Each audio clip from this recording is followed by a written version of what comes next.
ਸਤਿ ਸ੍ਰੀ ਅਕਾਲ। Punjabi radio USA ਸੁਣ ਰਹੇ ਦੇਖ ਰਹੇ ਸਾਡੇ ਸਾਰੇ ਸਰੋਤਿਆਂ ਨੂੰ ਜੀ ਆਇਆਂ ਨੂੰ ਸਵਾਗਤ ਹੈ ਸਰੋਤ ਪ੍ਰੋਗਰਾਮ ਅਪਡੇਟ ਟਰੈਕਿੰਗ ਦੇ ਵਿੱਚ। ਮੈਂ ਰਾਜਕਨਵੀਰ ਸਿੰਘ ਜੁੜ ਚੁੱਕੇ ਨੇ ਹਰਜੋਤ ਸਿੰਘ ਜੀ ਜੀ ਆਇਆਂ ਨੂੰ ਸਵਾਗਤ ਹੈ। ਸਤਿ ਸ੍ਰੀ ਅਕਾਲ ਜੀ।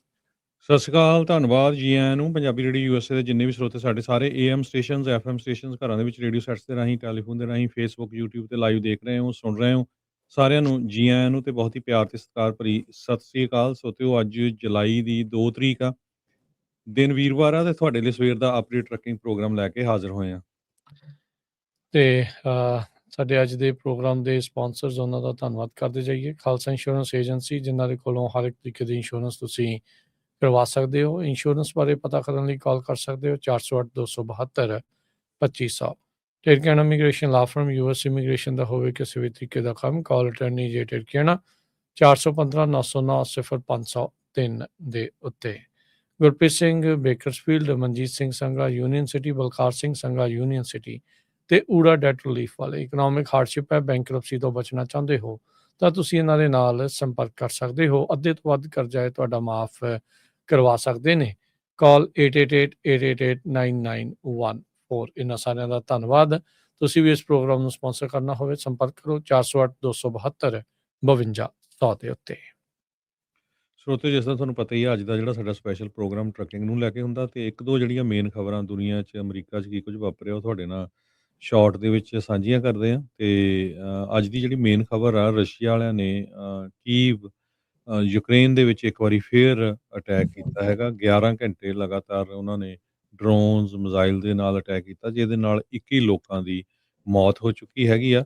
ਕਾਫੀ ਵੱਡੀ ਗਿਣਤੀ ਦੇ ਵਿੱਚ ਜਿਹੜਾ ਲੋਕ ਆ ਉਹ ਫੱਟੜ ਵੀ ਹੋਏ ਆ। ਤੇ ਯੂਕਰੇਨ ਨੇ ਰਸ਼ੀਆ ਦੀ ਇੱਕ ਆਇਲ ਫੈਸਿਲਿਟੀ ਨੂੰ ਵੀ ਅਟੈਕ ਕੀਤਾ ਹੈਗਾ ਆ।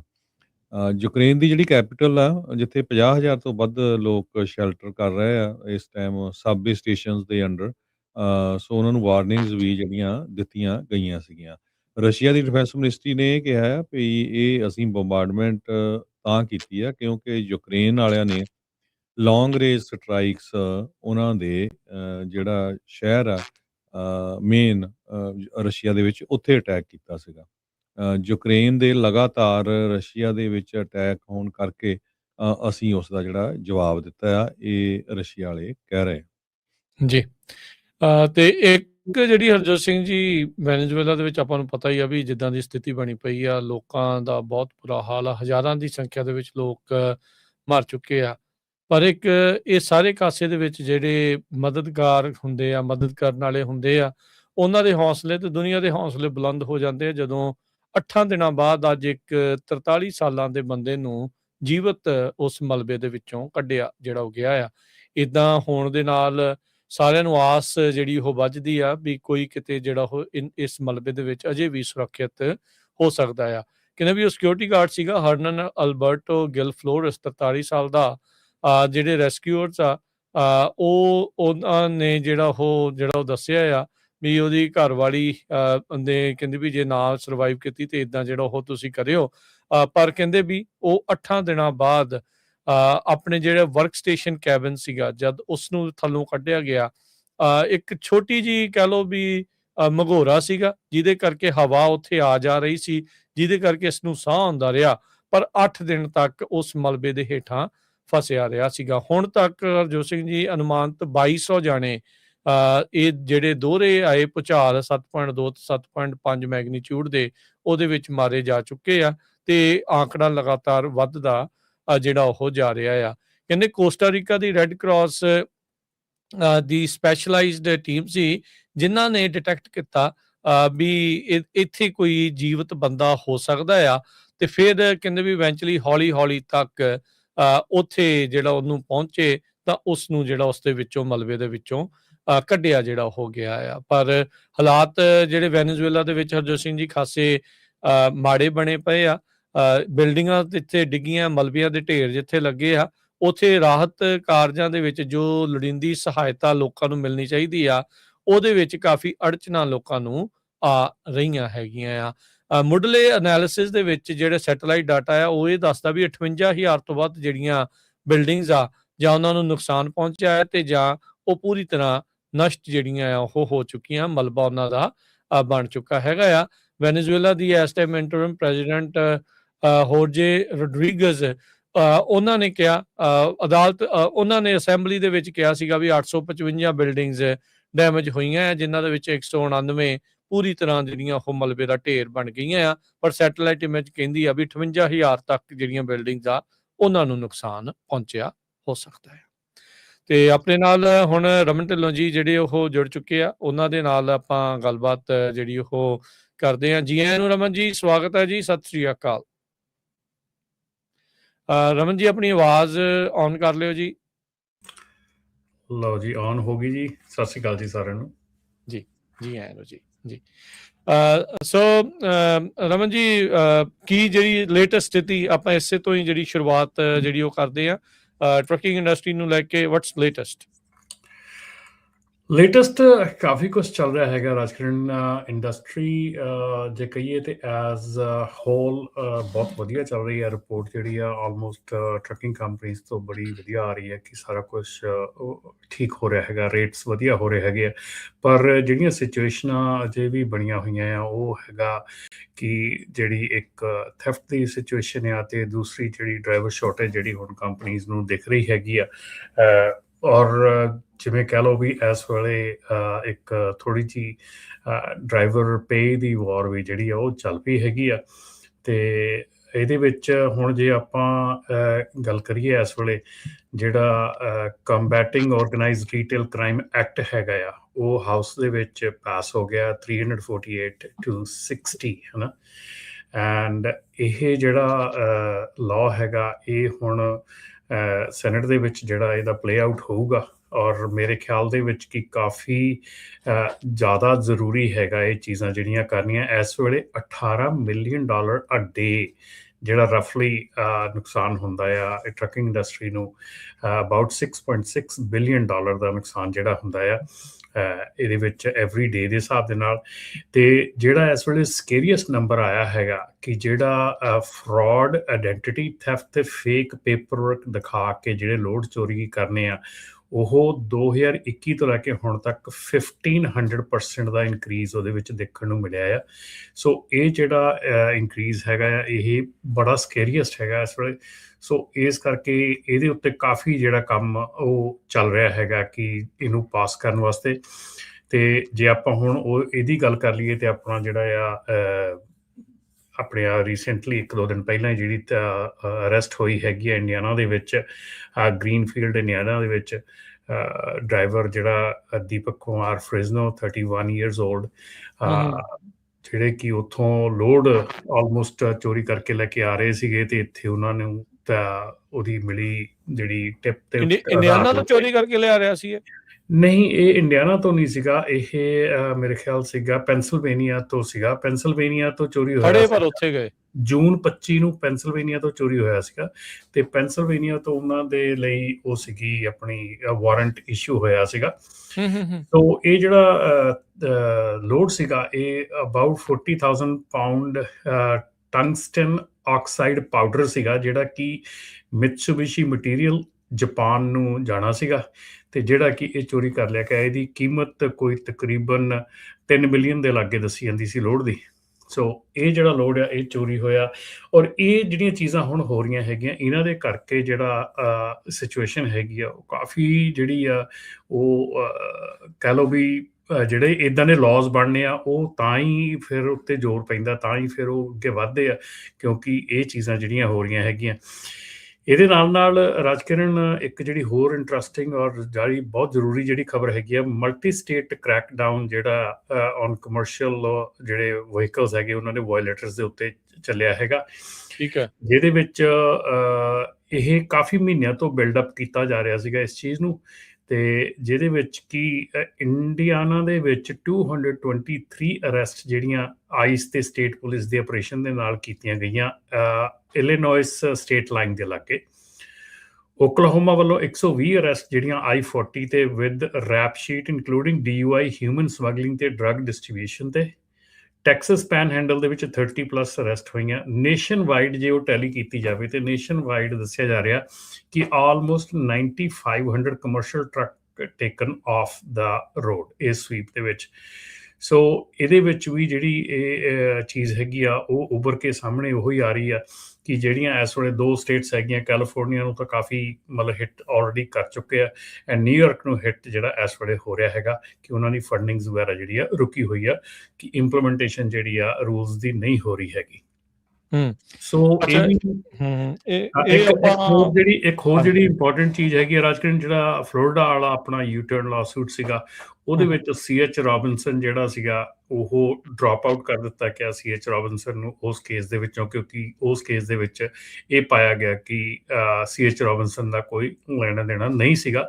ਸੋ ਜਿਹੜਾ ਆਪਣਾ ਇਹ ਕੇਸ ਸੀਗਾ ਮੌਂਟਗੋਮਰੀ ਵਰਸਸ ਕਾਰਬਾਈ ਟਰਾਂਸਪੋਰਟ ਦਾ, ਜਿਹੜਾ ਯੂਨਾਨਿਮਸ ਡਿਸੀਜਨ ਆਇਆ ਸੀ ਸੁਪਰੀਮ ਕੋਰਟ ਦਾ ਬ੍ਰੋਕਰ ਲਾਇਬਿਲਿਟੀ ਦਾ, ਸੋ ਉਹ ਸ਼ਾਇਦ ਇੱਥੇ ਪਲੇ ਆਊਟ ਹੋਣਾ ਸੀਗਾ, ਪਰ ਡੈਫੀਨੇਟਲੀ ਇਸ ਵਾਰੀ ਉਹ ਪਲੇ ਆਊਟ ਨਹੀਂ ਹੋਇਆ। ਸੋ C.H. ਰੋਬਿਨਸਨ ਜਿਹੜੇ ਆ ਉਹ ਉਸ ਲਾਸੂਟ ਦੇ ਵਿੱਚ ਉਹਨਾਂ ਨੂੰ ਡ੍ਰੌਪ ਕਰ ਦਿੱਤਾ ਗਿਆ। ਜੀ ਅੱਛਾ, ਕਾਰਗੋ ਥੈਫਟ ਦੀ ਜੇ ਰਾਜਕਨਵੀਰ ਸਿੰਘ ਤੇ ਆਪਣੇ ਰਮਨ ਭਾਜੀ ਗੱਲ ਕਰਦੇ ਜਾਈਏ, ਕਹਿੰਦੇ ਵੀ ਜਿਹੜਾ 4th ਜੁਲਾਈ ਆ ਇਹ ਰਿਪੋਰਟ ਕੀਤਾ ਗਿਆ ਵੀ ਕਾਰਗੋ ਨੈਟ ਨੇ 4th ਜੁਲਾਈ ਜਿਹੜਾ ਥੈਫਟ ਆ ਇਹ ਬਹੁਤ ਜ਼ਿਆਦਾ ਹੁੰਦਾ ਆ, ਪਿਛਲੇ ਸਾਲ ਵੀ ਹੋਇਆ ਸੀ। ਸੋ ਸਾਰੇ ਕੇਅਰਫੁਲ ਰਹਿਣ। ਜਿਹੜੇ ਏਰੀਆ ਉਹਨਾਂ ਨੇ ਮੇਨ ਮੈਂਸ਼ਨ ਕੀਤੇ ਆ, ਕੈਲੀਫੋਰਨੀਆ, ਟੈਕਸਸ ਤੇ ਇਲੀਨਾਇਸ, 3 ਸਟੇਟਾਂ ਜਿਹੜੀਆਂ ਉਹਨੇ ਦੱਸੀਆਂ ਹੈਗੀਆਂ। ਸੋ ਜਿਹੜੇ ਟਰੱਕਿੰਗ ਦੇ ਵਿੱਚ ਆ ਖਾਸ ਕਰਕੇ ਇਹ ਵਾਰਨਿੰਗ ਆ 4th ਜੁਲਾਈ ਨੂੰ, ਕਹਿੰਦੇ ਵੀ ਇਸ ਏਰੀਏ ਦੇ ਵਿੱਚ ਇਹ ਹਾਈ ਵੈਲਿਊ ਟਾਰਗੇਟ ਏਰੀਆ ਆ। ਕੈਲੀਫੋਰਨੀਆ ਦਾ ਜੇ ਕਾਉਂਟੀ ਵਾਈਜ਼ ਦੱਸਦੇ ਜਾਈਏ, ਸੈਨ ਬਰਨਡੀਨੋ ਤੇ ਲਾਸ ਐਂਜਲਸ ਕਾਉਂਟੀ, ਤੇ ਡੈਲਸ ਕਾਉਂਟੀ 'ਚ ਟੈਕਸਸ, ਮੈਰੀਕੋਪਾ ਕਾਉਂਟੀ ਐਰੀਜ਼ੋਨਾ ਤੇ ਸ਼ੈਲਵੀ ਕਾਉਂਟੀ ਟੈਨਸੀ ਦੇ ਵਿੱਚ। ਇਹ ਕਾਫੀ ਇਸ ਵੇਲੇ ਟਾਈਮ ਜਿਹੜਾ ਆ ਉਹ ਐਕਸਪੈਕਟਡ ਹੁੰਦਾ ਕਿ ਇਸ ਵੇਲੇ ਕਾਫੀ ਜਿਹੜੀਆਂ ਚੋਰੀਆਂ ਆ ਉਹ ਇਸ ਟਾਈਮ ਤੇ ਹੁੰਦੀਆਂ ਹੈਗੀਆਂ। ਸੋ ਡੈਫੀਨੇਟਲੀ ਜੇ ਤੁਸੀਂ ਬਾਹਰ ਹੈਗੇ, ਰੋਡ ਤੇ ਹੈਗੇ, ਤਾਂ ਬੀ ਕੇਅਰਫੁਲ ਜੀ। ਅੱਛਾ ਰਮਨ ਜੀ, ਇਹਦੇ ਵਿੱਚ ਜਿਹੜੀਆਂ ਤੁਸੀਂ 2-4 ਚੀਜ਼ਾਂ ਦਿੱਤੀਆਂ, ਉਹਨੂੰ ਥੋੜਾ ਹੋਰ ਅੱਗੇ ਗੱਲ ਨੂੰ ਜਿਹੜਾ ਵਧਾਉਂਦੇ ਆ, ਡਰਾਈਵਰ ਪੇ ਵਾਰ, ਇਹ ਕੀ ਰੀਜ਼ਨ ਇਹਦੇ ਵਿੱਚ ਹੁਣ ਇਹ ਚੱਲ ਪਿਆ ਵੀ ਡਰਾਈਵਰ ਜਿਹੜੇ ਚੱਲਣ ਵਾਲੇ ਉਹ ਘਟ ਗਏ ਆ, ਇਸ ਲਈ ਕੰਪਨੀਆਂ ਹੁਣ ਇੱਕ ਦੂਜੇ ਦੇ ਡਰਾਈਵਰ ਖੋਹਣ ਵਾਲੀ ਗੱਲ, ਉਹ ਪਹਿਲੋਂ ਵਾਲਾ ਜਿਹੜਾ ਸਿਸਟਮ ਆ ਉੱਦਾਂ ਉਹਦੇ ਵੱਲ ਨੂੰ ਜਾ ਰਿਹਾ? ਡੈਫੀਨੇਟਲੀ ਰਾਜਕਰਨ, ਹੁਣ ਉਹੀ ਚੀਜ਼ ਜਿਹੜੀ ਆ, ਦੇਖੋ ਹੁਣ ਇਹ ਸੋਚਿਆ ਜਾਂਦਾ ਕਿ ਹੁਣ ਜਿਹੜੇ ਰੇਟਸ ਹੈਗੇ ਆ ਉਹ ਕਾਫੀ ਜ਼ਿਆਦਾ ਵਧੀਆ ਹੋਏ ਆ, ਰੇਟਸ ਜਿਹੜੇ ਅੱਗੇ ਨਾਲੋਂ ਬੜੇ ਵਧੀਆ ਹੋ ਗਏ ਆ। ਸੋ ਉਹਨਾਂ ਨੂੰ ਮੱਦੇਨਜ਼ਰ ਰੱਖਦੇ ਹੋਏ ਜਿਹੜੀ ਡਰਾਈਵਰ ਪੇ ਆ ਉਹ ਕਾਫੀ ਜਿਹੜੀਆਂ ਕੰਪਨੀਜ਼ ਹੈਗੀਆਂ ਉਹ ਜਿਹੜੀਆਂ ਕਿ ਅਗੇਨ ਕੱਲ ਵੀ ਸਾਡੀ ਇੱਕ ਆਪਣੀ ਟਰੱਕਿੰਗ ਕੰਪਨੀ ਦੇ ਆਫਿਸ ਦੇ ਉਦਘਾਟਨ ਦੇ ਲਈ ਗਏ ਸੀਗੇ, ਤੇ ਉੱਥੇ ਉਹਨਾਂ ਨੇ ਦੱਸਿਆ ਕਿ ਸਾਰੇ ਜਣੇ ਗੱਲ ਕਰ ਰਹੇ ਸੀ ਕਿ ਭਾਈ ਇਹ ਜਿਹੜੀ ਚੀਜ਼ ਆ ਇਹ ਕਿੱਦਾਂ ਇਹਨੂੰ ਠੱਲ ਪਾਉਣੀ ਚਾਹੀਦੀ ਆ, ਜਾਂ ਕਿੱਦਾਂ ਇਹ ਚੀਜ਼ ਜਿਹੜੀ ਚੀਜ਼ ਨੂੰ ਖਤਮ ਕਰਨਾ ਚਾਹੀਦਾ, ਜਾਂ ਇਸ ਚੀਜ਼ ਨੂੰ ਕੰਟਰੋਲ ਕਰਨਾ ਚਾਹੀਦਾ। ਸੋ ਸਾਰਿਆਂ ਦੀ ਕੰਪਲੇਂਟ ਇਹੋ ਹੀ ਸੀਗੀ ਜੀ, ਟਰੱਕਿੰਗ ਜਿਹੜੀਆਂ ਡਰਾਈਵਰ ਪੇ ਆ ਉਹ ਵਧਾ ਰਹੇ, ਤੇ ਮੈਂ ਕਿਹਾ ਵੀ ਵਧਾ ਕੌਣ ਰਿਹਾ? I mean there is nobody else, is you guys, ਹੈ ਨਾ, ਵੀ ਆਪ ਹੀ ਵਧ ਰਹੀ ਹੈਗੀ ਆ। ਤੁਹਾਡੇ ਟਰੱਕਿੰਗ ਕੰਪਨੀਆਂ ਵੱਲੋਂ ਹੀ ਇਹ ਚੀਜ਼ ਕੀਤੀ ਜਾ ਰਹੀ ਹੈ, ਇੱਕ ਦੂਜੇ ਦੇ ਜਿਹੜੇ ਡਰਾਈਵਰ ਖਿੱਚੇ ਜਾ ਰਹੇ, ਇੱਦਾਂ ਕੀਤੇ ਜਾ ਰਹੇ ਆ। ਤੇ ਇਹ ਟਰੈਂਡ ਜਿਹੜਾ ਆ ਇਹ ਆਪਣੇ ਖਾਸ ਕਰਕੇ ਆਪਣੀਆਂ ਕੰਪਨੀਆਂ ਦੇ ਵਿੱਚ ਬਹੁਤ ਜ਼ਿਆਦਾ ਆ, ਔਰ ਇਹੋ ਹੀ ਇੱਕ ਰੀਜ਼ਨ ਹੈਗਾ ਆ ਕਿ ਜਿਹਦੇ ਵਿੱਚ ਮੇਰੇ ਖਿਆਲ ਡਰਾਈਵਰ ਦੀ ਪੇ ਜਿਹੜੀ ਆ ਉਹ ਬੇਸ ਆਫ ਐਕਸਪੀਰੀਅੰਸ ਹੋਣੀ ਚਾਹੀਦੀ ਆ, ਬੇਸਿਸ ਔਨ ਕਿ ਡਰਾਈਵਰ ਦੀ ਪਰਫਾਰਮੈਂਸ 'ਤੇ ਹੋਣੀ ਚਾਹੀਦੀ ਆ, ਨਾ ਕਿ ਜਸਟ ਇੱਕ ਇਹ ਹੋਣਾ ਚਾਹੀਦਾ ਕਿ ਡਰਾਈਵਰ ਇੱਕ ਉਹਦੇ ਕੋਲ ਕਲਾਸ ਏ ਲਾਇਸੈਂਸ ਹੈਗਾ ਅਤੇ ਉਹਦੀ ਪੇ ਜਿਹੜੀ ਆ ਇਸ ਆਧਾਰ 'ਤੇ ਹੋਵੇ ਕਿ ਉਹਦੇ ਕੋਲ ਗ੍ਰੀਨ ਕਾਰਡ ਹੈ ਜਾਂ ਸਿਟੀਜ਼ਨ ਆ, ਪਰ ਇਸ ਆਧਾਰ 'ਤੇ ਹੋਣੀ ਚਾਹੀਦੀ ਆ ਵੀ ਡਰਾਈਵਰ ਕਿੰਨਾ ਚੰਗਾ ਹੈਗਾ, ਡਰਾਈਵਰ ਕਿਵੇਂ ਟਰੱਕ ਚਲਾਉਂਦਾ, ਕਿਵੇਂ ਆਪਣੇ ਲੋਡ ਦੀ ਦੇਖਭਾਲ ਕਰਦਾ। ਸੋ ਪਰਫਾਰਮੈਂਸ ਬੇਸ ਜਿਹੜੀ ਤਨਖਾਹ ਹੈਗੀ ਆ ਉਹ ਮੇਰੇ ਖਿਆਲ ਇੰਡਸਟਰੀ ਸਟੈਂਡਰਡ ਹੈਗਾ ਦੂਜਿਆਂ ਸਾਰੀਆਂ ਗੋਰਿਆਂ ਦੀਆਂ ਕੰਪਨੀਆਂ ਦੇ ਵਿੱਚ। ਸੋ ਇੰਡਸਟਰੀ ਸਟੈਂਡਰਡ ਨੂੰ ਅਪਣਾਉਣਾ ਚਾਹੀਦਾ ਔਰ ਇੰਡਸਟਰੀ ਸਟੈਂਡਰਡ ਦੇ ਹਿਸਾਬ ਨਾਲ ਗੱਲ ਕਰਨੀ ਚਾਹੀਦੀ ਆ। ਅਦਰਵਾਈਜ਼ ਜਿਹੜੀ ਆਪਣੀ ਅੱਗੇ ਗਲਤੀਆਂ ਜਿਹੜੀਆਂ ਕੋਵਿਡ ਤੋਂ ਬਾਅਦ ਹੋਈਆਂ ਹੈਗੀਆਂ ਉਹ ਫਿਰ ਉਸੇ ਲੈਵਲ 'ਤੇ ਆਪਾਂ ਜਾ ਰਹੇ ਹੈਗੇ ਹਾਂ। ਸੋ ਅਨਫੋਰਚੂਨੇਟਲੀ ਉਹੀ ਚੀਜ਼ਾਂ ਫਿਰ ਦੁਬਾਰਾ ਦੁਹਰਾਈਆਂ ਜਾ ਰਹੀਆਂ। ਜੀ ਬਿਲਕੁਲ। ਤੇ ਸੋ ਚਲੋ ਦੇਖਦੇ ਹਾਂ ਕੀ ਜਿਹੜਾ ਇਸ ਦੇ ਵਿੱਚ ਅੱਗੇ ਬਣਦਾ ਆ, ਇਹ ਕਿਸ ਪਾਸੇ ਨੂੰ ਇੰਡਸਟਰੀ ਜਿਹੜੀ ਇਹਦੇ ਨਾਲ ਜਾਊਗੀ। ਜਿਹੜੇ ਹੁਣ ਬਿੱਲ ਦੇ ਵਿੱਚ ਤੁਸੀਂ ਗੱਲ ਕੀਤੀ ਆ ਰਮਨ ਜੀ, ਵੀ ਉਹਦੇ ਵਿੱਚ ਥੋੜ੍ਹਾ ਹੋਰ ਵਿਸਤਾਰ ਦੇ ਵਿੱਚ ਦੱਸਣ ਦੀ ਜਿਹੜੀ ਕੋਸ਼ਿਸ਼ ਕਰਿਓ ਵੀ ਇਹ ਜਿਹੜੀ ਸਮੱਸਿਆ ਇੰਨੀ ਜ਼ਿਆਦਾ ਹੁਣ ਵਧੀ ਆ। ਤੁਸੀਂ ਜਿੱਦਾਂ ਉਹ ਗ੍ਰੀਨਫੀਲਡ ਵਾਲੇ ਵੀ ਇੰਸੀਡੈਂਟ ਦੇ ਵਿੱਚ ਨਾਲ ਜ਼ਿਕਰ ਜਿਹੜਾ ਉਹ ਕੀਤਾ ਆ ਵੀ ਇਹ ਸਿਚੁਏਸ਼ਨ ਇੰਡਸਟਰੀ ਨੂੰ ਲਗਾਤਾਰ ਅੰਦਰੋਂ ਖੋਖਲਾ ਜਿਹੜੀ ਉਹ ਕਰਦੀ ਜਿਹੜੀ ਉਹ ਜਾ ਰਹੀ ਆ। ਇੱਦਾਂ ਦਾ ਮਾਹੌਲ ਅਚਾਨਕ ਆਈ ਵੁਡਨਟ ਸੇ ਅਚਾਨਕ ਬਟ ਬੜੀ ਤੇਜ਼ੀ ਦੇ ਨਾਲ ਇਹ ਜਿਹੜਾ ਮਾਹੌਲ ਇਹ ਬਣ ਗਿਆ। ਹੁਣ ਇੰਡਸਟਰੀ ਦੇ ਵਿੱਚ ਰੂਲ ਜਿਹੜੇ ਉਹ ਆ ਰਹੇ ਆ ਉਸ ਨੂੰ ਸੁਧਾਰਨ ਦੇ ਲਈ ਜਿਹੜਾ ਉਹ ਹੁਣ ਫੈਡਰਲ ਲੈਵਲ ਦੇ ਉੱਤੇ ਜਿਹੜੀ ਆ ਉਹ ਕਾਰਵਾਈ ਜਿਹੜੀ ਉਹ ਚੱਲ ਰਹੀ ਆ। Why do you think it happen ਵੀ ਇਹ ਹੋਇਆ ਕਿਉਂ ਇੰਨਾ ਜ਼ਿਆਦਾ, ਇੰਨੀ ਦੂਰ ਤੱਕ ਇਹ ਚਲਾ ਕਿੱਦਾਂ ਗਿਆ? ਰਾਜਕਰਨ ਅਗੇਨ ਜਿਹੜਾ ਨਾ ਇਹ ਇਟਸ ਬਿਨ ਬਿਲਡਿੰਗ, ਠੀਕ ਹੈ ਨਾ। ਇਹ ਆਪਣਾ ਜਦੋਂ ਕੋਵਿਡ ਤੋਂ ਬਾਅਦ ਦਾ ਬਿਲਡ ਹੋ ਰਿਹਾ ਹੈਗਾ। ਜਿਹੜੀਆਂ ਕਾਰਗੋ ਥੈਫਟ ਆ ਇਹ ਪਹਿਲਾਂ ਤੋਂ ਵੀ ਹੁੰਦਾ ਆ ਰਿਹਾ, ਇਹ ਨਹੀਂ ਵੀ ਅੱਜ ਕੋਈ ਨਵਾਂ ਹੋ ਰਿਹਾ ਹੈਗਾ, ਇਹ ਪਹਿਲਾਂ ਤੋਂ ਹੁੰਦਾ ਆ ਰਿਹਾ ਔਰ ਪਹਿਲਾਂ ਤੋਂ ਹੀ ਜਿਹੜੀ ਆ ਇਹ ਚੀਜ਼ ਚੱਲਦੀ ਆ ਰਹੀ ਕਾਰਗੋ ਥੈਫਟ ਦੀ ਜਿਹੜੀ ਚੀਜ਼ ਆ। ਪਰ ਇਹਦਾ ਲੈਵਲ ਜਿਹੜਾ ਅਟੇਨ ਹੋਇਆ ਇਸ ਵੇਲੇ, ਜਿਹੜਾ ਲੈਵਲ ਇਸ ਵੇਲੇ, ਪਹਿਲਾਂ ਹੁੰਦਾ ਸੀਗਾ ਕਾਰਗੋ ਥੈਫਟ ਹੁੰਦਾ ਸੀਗਾ ਕਿ ਕੋਈ ਟ੍ਰੇਲਰ ਦੇ ਵਿੱਚੋਂ ਥੋੜ੍ਹੀ ਬਹੁਤ ਪੈਲਟ ਚੋਰੀ ਹੋ ਗਈ ਜਾਂ ਕਿਸੇ ਨੇ ਸਮਾਨ ਟ੍ਰੇਲਰ ਚੋਂ ਕੱਢ ਲਿਆ ਜਾਂ ਕਿਸੇ ਨੇ ਕੋਈ ਚੀਜ਼ ਕਿਸੇ ਦਾ ਟ੍ਰੇਲਰ ਕਿਤੇ ਖੜਾ ਆ ਉੱਥੋਂ ਕਰ ਲਿਆ। ਥੋੜ੍ਹੇ ਬਹੁਤ ਲੈਵਲ 'ਤੇ, ਛੋਟੇ ਲੈਵਲ 'ਤੇ ਕੰਮ ਜਿਹੜਾ ਸੀਗਾ ਇਹ ਪਹਿਲਾਂ ਤੋਂ ਚੱਲਦਾ ਆ ਰਿਹਾ ਸੀਗਾ। ਪਰ ਹੁਣ ਜਿਹੜਾ ਉਹਦਾ ਕੰਮ ਚੋਰੀ ਕਰਨ ਦਾ ਤਰੀਕਾ ਤੇ ਚੋਰੀ ਮਤਲਬ ਜਿਹੜਾ ਸਾਈਜ਼ ਆ ਉਹਦੇ 'ਤੇ ਸਿਗਨੀਫਿਕੈਂਟਲੀ ਇਫੈਕਟ ਪਿਆ ਹੈਗਾ। ਜਿਹੜਾ ਪਹਿਲਾਂ ਚੋਰੀ ਹੁੰਦੀ ਸੀਗੀ ਕਿ ਕਿਤੇ ਖੜੇ ਟ੍ਰੇਲਰ 'ਚੋਂ ਸਮਾਨ ਲਾ ਲਿਆ ਜਾਂ ਕਿਸੇ ਨੇ ਕੋਈ ਬਹੁਤ ਘੱਟ ਚਾਂਸਿਸ ਹੁੰਦੇ ਸੀ ਕਿ ਸਾਰਾ ਟ੍ਰੇਲਰ ਕੋਈ ਹੁੱਕਅਪ ਕਰਕੇ ਲੈ ਜਾਂਦਾ ਸੀਗਾ। ਛੋਟੇ ਮੋਟੇ ਚਾਂਸ ਹੋਏ ਸੀਗੇ ਪਰ ਇੱਦਾਂ ਦੇ ਨਹੀਂ ਸੀ ਹੁੰਦੇ। ਪਰ ਹੁਣ ਜਿਹੜੇ ਚਾਂਸਿਸ ਹੋ ਗਿਆ, ਹੁਣ ਜਿਹੜੀ ਖਾਸ ਕਰਕੇ ਫਰਾਡ, ਆਇਡੈਂਟੀਟੀ ਥੈਫਟ ਤੇ ਫੇਕ ਪੇਪਰ ਵਰਕ, ਜਿਹੜਾ ਹੁਣ ਆਹ ਲੋਡ ਦੀ ਗੱਲ ਆਪਾਂ ਕਰ ਰਹੇ ਸੀਗੇ, ਪੈਨਸਿਲਵੇਨੀਆ ਚੋਰੀ ਹੋਇਆ, ਇਹ ਵੀ ਫੇਕ ਪੇਪਰ ਵਰਕ ਬਣਾ ਕੇ ਲੋਡ ਚੁੱਕਿਆ ਗਿਆ। ਅੱਗੇ ਹੁੰਦਾ ਸੀਗਾ ਛੋਟਾ ਮੋਟਾ ਚੀਜ਼, ਜਿੱਦਾਂ ਮੈਂ ਕਹਿੰਦਾ ਕਿ ਉਹ ਚੀਜ਼ ਹੁੰਦੀ ਸੀ। ਹੁਣ ਆ ਕਿ ਹੁਣ ਪੂਰੇ ਦਾ ਪੂਰਾ ਲੋਡ ਹੀ ਜਿਹੜਾ ਆ ਔਰ ਐਕਚੁਅਲੀ ਇੰਨੇ ਕੁ ਸੋਫਿਸਟੀਕੇਟਡ ਹੋ ਗਏ ਆ ਕਿ ਇੱਕ ਲੈਜਿਟ ਕੰਪਨੀ ਜਿਹੜੀ ਬਿਲਕੁਲ ਪਰਫੈਕਟਲੀ ਵੈਲ ਵਰਕ ਕਰ ਰਹੀ ਆ, ਉਹਨੂੰ ਚੁਣਿਆ ਜਾਂਦਾ ਟੂ ਸਟੀਲ ਦਾ ਲੋਡ। ਸੋ ਇਹ ਜਿਹੜੇ ਬੈਕ ਐਂਡ ਤੇ ਬੰਦੇ ਬੈਠੇ ਆ ਉਹ ਇੱਕ ਬੜੀ ਵਧੀਆ ਕੰਪਨੀ ਨੂੰ ਚੁਣਦੇ ਆ ਜਿਨ੍ਹਾਂ ਦਾ ਰੈਕਡ ਬਹੁਤ ਵਧੀਆ, ਜਿਨ੍ਹਾਂ ਨੂੰ ਜਿਹੜੇ ਲੋਡ ਆ ਇੱਦਾਂ ਦੇ ਮਿਲ ਜਾਂਦੇ ਆ ਵੱਡੇ, ਉਹਨਾਂ ਨੂੰ ਚੁਣਦੇ ਆ। ਉਹਨਾਂ ਨੂੰ ਚੁਣ ਕੇ ਤੇ ਇਹ ਥੈਫਟ ਜਿਹੜਾ ਉਹਨਾਂ ਦੇ ਕੋਲੋਂ ਕਰਵਾਇਆ ਜਾਂਦਾ। ਸੋ ਇਹ ਜਿਹੜੀ ਚੀਜ਼ ਆ ਇਹ ਖਤਰਨਾਕ ਆ। ਪਹਿਲਾਂ ਜਿਹੜੀ ਚੀਜ਼ ਸੀ ਉਹ ਕਾਰਗੋ ਥੈਫਟ ਸੀਗਾ। ਆਪਾਂ ਦੇਖਿਆ ਕਿ LA ਦੇ ਵਿੱਚ ਬਹੁਤ ਕਾਰਗੋ ਥੈਫਟ ਜਿਹੜਾ ਆ ਉਹ ਟ੍ਰੇਨ ਦੇ ਉੱਤੇ ਦੇਖਦੇ ਆ ਕਿ ਉੱਥੇ ਕੰਟੇਨਰ ਖੋਲ ਕੇ ਉੱਥੋਂ ਲੋਕੀ TV ਲੁੱਟੀ ਜਾਂਦੇ ਆ ਜਾਂ ਆਪਣਾ ਚੱਕੀ ਜਾਂਦੇ, ਸਮਾਨ ਲਈ ਜਾਂਦੇ ਆ, ਇਲੈਕਟ੍ਰੋਨਿਕ ਲਈ ਜਾਂਦੇ ਆ। ਹੁਣ ਜਿਹੜਾ ਇਹ ਟੋਟਲੀ ਚੇਂਜ ਹੋ ਗਿਆ ਕਿ ਇਹਦੇ ਵਿੱਚ ਜਿਹੜੀ ਆ ਆਪਣੀ ਫਰਾਡ ਤੇ ਆਇਡੈਂਟੀਟੀ ਥੈਫਟ ਆ ਗਿਆ ਤੇ ਫੇਕ ਪੇਪਰ ਯੂਜ਼ ਕਰਨਾ ਆ ਗਿਆ। ਇਹਦੇ ਨਾਲ ਲੋਡ ਦੀ ਜਿਹੜੀ ਚੋਰੀ ਹੋਣ ਦਾ ਕੰਮ ਆ ਉਹ ਟੋਟਲੀ ਡਿਫਰੈਂਟ ਲੈਵਲ ਤੇ ਚਲਾ ਗਿਆ ਕਿ ਅੱਗੇ ਜਿਹੜਾ ਕੰਮ ਸੀਗਾ ਛੋਟੇ ਮੋਟੇ ਲੈਵਲ ਤੇ ਹੁੰਦਾ ਸੀ, ਹੁਣ ਬਹੁਤ ਵੱਡੇ ਲੈਵਲ ਤੇ ਹੋਣ ਲੱਗ ਗਿਆ। ਕੀ ਤੁਹਾਨੂੰ ਲੱਗਦਾ ਵੀ AI ਦੇ ਨਾਲ ਇਹ ਕੰਮ ਸੌਖਾ ਹੋ ਗਿਆ ਹੋਰ ਉਹਨਾਂ ਨੂੰ? ਦੇਖੋ AI ਤਾਂ ਇੱਕ ਅਨਦਰ, ਦੇਖੋ AI ਇਜ਼ ਅ ਟੂਲ ਹੈ ਨਾ, they are using that tool, definitely use ਹੋ ਰਿਹਾ AI ਵੀ। ਪਰ ਇਹਦੇ ਨਾਲ ਜਿਹੜੀ ਆਇਡੈਂਟੀਟੀ ਥੈਫਟ ਹੈਗੀ ਆ ਉਹ ਪਹਿਲਾਂ ਆਇਡੈਂਟੀਟੀ ਥੈਫਟ ਜਿਹੜੀ ਸੀਗੀ ਉਹ ਡਿਫਰੈਂਟ ਹੁੰਦੀ ਸੀ, ਲੇਕਿਨ ਹੁਣ ਆਇਡੈਂਟੀਟੀ ਥੈਫਟ ਜਿਹੜੀ ਆ ਤੁਹਾਡੀ ਕੰਪਨੀ ਦਾ ਆਇਡੈਂਟੀਟੀ ਆ। ਅੱਗੇ ਤਾਂ ਸਿਰਫ ਆਇਡੈਂਟੀਟੀ ਥੈਫਟ ਮੰਨਿਆ ਜਾਂਦਾ ਸੀ ਕਿ ਇੱਕ ਬੰਦੇ ਦੀ ਆਇਡੈਂਟੀਟੀ ਜਿਹੜੀ ਚੋਰੀ ਹੁੰਦੀ ਆ। ਹੁਣ ਕੰਪਨੀ ਦੀ ਜਿਹੜੀ ਆ ਪੇਪਰ ਵਰਕ ਆ। ਔਰ ਇੱਥੇ ਹੁਣ ਇਹ ਵੀ ਪਤਾ ਲੱਗ ਰਿਹਾ ਹੈਗਾ ਕਿ ਬਹੁਤ ਕੰਪਨੀਆਂ ਜਿਹੜੀਆਂ ਹੈਗੀਆਂ ਉਹ ਜਿਹੜੀਆਂ ਆਪਣੀਆਂ ਇਨਫੋਰਮੇਸ਼ਨ ਵੈਸੇ ਹੀ ਵੇਚ ਰਹੀਆਂ ਹੈਗੀਆਂ ਕਿ ਓਕੇ ਠੀਕ ਹੈ ਜੀ, ਇੱਕ ਹੋਰ ਕੁਛ ਤਾਂ ਨਹੀਂ ਬਣਿਆ ਹੈਗਾ, ਚਲੋ ਕੰਪਨੀ ਦੀ ਇਨਫੋਰਮੇਸ਼ਨ ਹੀ ਵੇਚ ਦਿਓ, ਕੋਈ ਜਿੱਦਾਂ ਮਰਜ਼ੀ ਕਰ ਲਵੇ, ਜੋ ਮਰਜ਼ੀ ਕਰ ਲਵੇ। ਸੋ ਦੇਰ ਆਰ ਥਿੰਗਸ ਹੈਪਨਿੰਗ। ਕੁਛ ਇੱਕ ਜਿਹੜੀਆਂ ਇਹ ਉੱਦਾਂ ਕੀਤੀਆਂ ਜਾਂਦੀਆਂ, ਕੁਛ ਇੱਕ ਵਿਲਫੁਲੀ ਵੀ ਇਹ ਚੀਜ਼ਾਂ ਜਿਹੜੀਆਂ ਕਰਵਾਈਆਂ ਜਾ ਰਹੀਆਂ। ਅੱਛਾ, ਫਿਰ ਕੰਪਨੀਜ਼ ਨੂੰ ਆਪਣੇ ਆਪ ਨੂੰ ਬਚਾਉਣਾ ਕਿੱਦਾਂ ਆ? ਮਤਲਬ ਆਈ ਥਿੰਕ ਉਹ ਹੁਣ ਜ਼ਿਆਦਾ ਉਹਦੇ ਤੇ ਫੋਕਸ ਵੀ ਹੋਣਾ ਚਾਹੀਦਾ। ਜਿੱਦਾਂ ਤੁਸੀਂ ਕਿਹਾ ਵੀ ਵੈਲ ਐਸਟੈਬਲਿਸ਼ਡ ਕੰਪਨੀਆਂ ਜਿਹੜੀਆਂ ਚੱਲ ਰਹੀਆਂ ਆ, ਉਹਨਾਂ ਦੇ ਨਾਮ ਯੂਜ਼ ਹੁੰਦੇ ਆ, ਉਹਨਾਂ ਤੋਂ ਕਰਵਾਇਆ ਜਾਂਦਾ ਹੈ। ਸੋ ਇਹ ਮਤਲਬ ਹਾਊ ਇਜ਼ ਦਿਸ ਹੈਪਨਿੰਗ ਤੇ ਇਹਨੂੰ ਰੋਕਣਾ ਕਿੱਦਾਂ ਆ? ਮਤਲਬ ਇੱਕ ਕੰਪਨੀ, ਇੱਕ ਓਨਰ ਆਪਰੇਟਰ ਜਿਹਦਾ ਇਸ ਤਰੀਕੇ ਦੇ ਨਾਲ ਵਰਤਿਆ ਹੁੰਦਾ, ਉਹ ਵਾਟ ਆਰ ਦ ਸਾਈਨਸ ਜਿਹਦੇ ਤੇ ਉਹ ਫੋਕਸ ਕਰੇ ਵੀ ਬਚਾਅ ਹੋ ਸਕੇ? ਦੇਖੋ ਜੀ, ਪਹਿਲੀ ਚੀਜ਼ ਤੇ ਹੈਗੀ ਆ ਕਿ ਕੰਪਨੀਆਂ ਨੂੰ ਸਾਰਿਆਂ ਨਾਲੋਂ ਵੱਡੀ ਚੀਜ਼ ਇਹ ਕਰਨ ਦੀ ਲੋੜ ਹੈਗੀ ਆ ਕਿ ਆਪਣੀ ਜਿਹੜੀ ਇਨਫੋਰਮੇਸ਼ਨ ਹੈਗੀ ਆ, ਚਾਹੇ ਉਹ ਤੁਹਾਡਾ ਈਮੇਲ ਆ, ਚਾਹੇ ਪਾਸਵਰਡਸ ਆ, ਚਾਹੇ ਤੁਹਾਡਾ ਕੋਈ ਵੀ ਇਨਫੋਰਮੇਸ਼ਨ ਆ, ਉਹ ਤੁਸੀਂ ਕਿਸੇ ਵੀ, ਚਾਹੇ ਕੋਈ ਡਰੱਗ ਟੈਸਟਿੰਗ ਵਾਲਾ ਆ ਮੇਰੇ ਵਰਗਾ, ਚਾਹੇ ਕੋਈ ਪਰਮਿਟ ਵਾਲਾ ਆ, ਚਾਹੇ ਕੋਈ ਕਿਸੇ ਵੀ ਕਿਸਮ ਦਾ ਕੰਮ ਕਰਦਾ ਆ, ਉਹਨੂੰ ਇਹ ਚੀਜ਼ਾਂ ਰਿਲੀਜ਼ ਨਹੀਂ ਕਰਨੀਆਂ ਚਾਹੀਦੀਆਂ।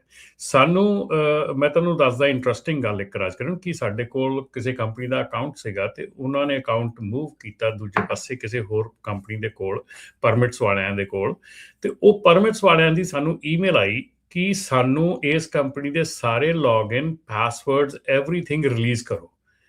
ਅਸੀਂ ਕਿਹਾ ਵੀ ਮਤਲਬ ਤੁਸੀਂ ਅਮਰੀਕਾ 'ਚ ਰਹਿੰਦੇ ਆ, do you think that is a valid thing to ask somebody ਕਿ ਇਸ ਕੰਪਨੀ ਦੇ ਸਾਰੇ ਲੌਗਇਨਸ, ਪਾਸਵਰਡ, ਹਰ ਚੀਜ਼ ਜਿਹੜੀ ਹੈ ਰਿਲੀਜ਼ ਕਰੋ?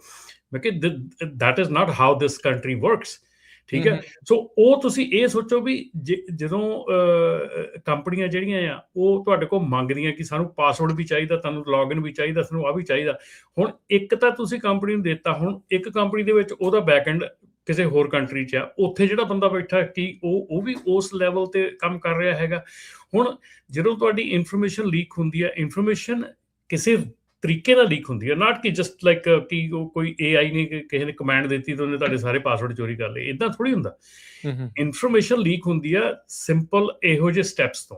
ਸੋ ਮੇਰੇ ਖਿਆਲ ਦੇ ਵਿੱਚ ਸਾਰਿਆਂ ਨੂੰ ਜ਼ਰੂਰੀ ਹੈ, ਟਰੱਕਿੰਗ ਕੰਪਨੀਆਂ ਨੂੰ, ਕਿ ਆਪਣੇ ਈਮੇਲਸ ਨੂੰ ਵੈਰੀ ਕਲੋਜ਼ਲੀ ਮੋਨੀਟਰ ਕਰੋ। ਹੁਣ ਇਹ ਵੀ ਚੀਜ਼ ਦੇਖਣ ਵਾਲੀ ਹੈ ਕਿ ਰਾਜਕਰਨ, ਬਹੁਤ ਬੰਦੇ ਐਸੇ ਰੋਜ਼ਮਰਰਾ ਦੀ ਜ਼ਿੰਦਗੀ 'ਚ ਆਉਂਦੇ ਆ ਜਿਹਨੇ ਈਮੇਲ ਲੌਗਇਨ ਕੀਤੀ ਨੂੰ ਵੀ ਵੀਕ 2 ਵੀਕ ਲੰਘ ਜਾਂਦੇ ਆ, ਨਹੀਂ ਕਰਦੇ ਹੈਗੇ। ਠੀਕ ਆ, ਸੋ ਈਮੇਲ ਜਿਹੜੀ ਆ ਸਾਰਿਆਂ ਨਾਲੋਂ ਵੱਡੀ ਚੀਜ਼ ਹੈ ਤੁਹਾਡੀ ਈਮੇਲ। ਦੂਸਰੀ ਚੀਜ਼ ਆ ਕਿ ਆਪਣਾ ਜਿਹੜਾ ਤੁਹਾਡਾ ਡਾਟਾ ਕਿਊ ਹੈਗਾ, ਆਪਣਾ ਜਿਹੜਾ ਤੁਹਾਡਾ ਮੋਟਸ ਦੇ ਉੱਤੇ ਤੁਹਾਡੀ ਜਿਹੜੀ ਕੰਪਨੀ ਹੈਗੀ ਆ, ਉਹਨੂੰ ਮੋਨੀਟਰ ਕਰੋ ਐਵਰੀ ਸਿੰਗਲ ਡੇ। ਮਤਲਬ ਕੋਈ ਵੱਡੀ ਗੱਲ ਨਹੀਂ, ਮੈਂ ਤਾਂ ਕਹਿੰਦਾ ਦਿਹਾੜੀ 'ਚ ਜਦੋਂ ਵੀ ਤੁਹਾਡਾ ਟਾਈਮ ਲੱਗਦਾ ਉਹਨੂੰ ਮੋਨੀਟਰ ਕਰੋ। ਉਹਨੂੰ ਮੋਨੀਟਰ ਕਰਕੇ ਦੇਖੋ ਵੀ ਉਹਦੇ 'ਚ ਕੋਈ ਚੇਂਜਸ ਤਾਂ ਨਹੀਂ ਆਈਆਂ, ਮੇਰਾ ਅਕਾਊਂਟ ਠੀਕ ਆ, ਮੇਰੀਆਂ ਸਾਰੀਆਂ ਚੀਜ਼ਾਂ ਜਿਹੜੀਆਂ ਠੀਕ ਆ ਵਿੱਚ। ਆਪਣੀ ਈਮੇਲ ਨੂੰ ਜਿਹੜਾ ਆ ਪ੍ਰੋਪਰ ਚੈੱਕ ਕਰੋ, ਆਪਣੀ ਜਿਹੜੀ ਜਿੱਥੇ ਤੁਸੀਂ ਉਹਦੀ ਅਥੈਂਟੀਕੇਸ਼ਨ, ਡਬਲ ਅਥੈਂਟੀਕੇਸ਼ਨ ਲਾ ਸਕਦੇ ਆ, ਅਥੈਂਟੀਕੇਟਰ ਐਪਸ ਦੇ ਨਾਲ ਜਿਹੜੀ ਆ ਅਥੈਂਟੀਕੇਸ਼ਨ ਕਰ ਸਕਦੇ ਆ। ਈਵਨ ਅੱਜ ਕੱਲ੍ਹ ਟੈਕਸਟ ਵਾਲੀ ਅਥੈਂਟੀਕੇਸ਼ਨ ਵੀ ਜਿਹੜੀ ਆ ਉਹ ਇੰਨੀ ਵੱਡੀ ਨਹੀਂ ਮੰਨੀ ਜਾ ਰਹੀ, ਉਹਦੇ ਵਿੱਚ ਵੀ ਬਹੁਤ ਜ਼ਿਆਦਾ ਕੰਮ ਜਿਹੜਾ ਖਰਾਬ ਹੋ ਗਿਆ ਹੈਗਾ। ਸੋ ਆਲ ਟੂਗੇਦਰ ਕਹਿਣ ਦਾ ਭਾਵ ਇਹ ਆ ਕਿ ਕਈ ਕੰਪਨੀਆਂ ਦੀ ਇਹ ਹਾਲਾਤ ਹੋਏ ਪਏ ਆ ਕਿ ਉਹਨਾਂ ਦੇ ਕੋਲੋਂ ਐਕਚੁਅਲੀ ਆਪ ਦਾ ਅਕਾਊਂਟ ਲੌਗਇਨ ਕਰਨ ਨੂੰ ਉਹਨਾਂ ਦੇ ਕੋਲ ਤਰੀਕਾ ਨਹੀਂ ਹੈਗਾ, ਕਿਉਂਕਿ ਕਿਸੇ ਹੋਰ ਨੂੰ ਸਾਰਾ ਕੁਝ ਉਹਨਾਂ ਨੇ ਦਿੱਤਾ ਹੋਇਆ। ਉਹ ਆਪ ਵੀ ਕਰਨਾ ਚਾਹੁਣ ਤੇ ਆਪ ਵੀ ਆਪਣੇ ਅਕਾਊਂਟ ਦੇ ਵਿੱਚ ਲੌਗਇਨ ਕਰਨ ਨੂੰ ਕਈ ਵਾਰੀ ਉਹਨਾਂ ਨੂੰ ਪ੍ਰੋਬਲਮ ਆਉਂਦੀ ਹੈ। ਸੋ ਇਹ ਜਿਹੜੀਆਂ ਚੀਜ਼ਾਂ ਹੈਗੀਆਂ, ਕੰਪਨੀ ਨੂੰ ਇਹੋ ਹੀ ਵਾਚ ਕਰਨਾ ਜ਼ਰੂਰੀ ਆ।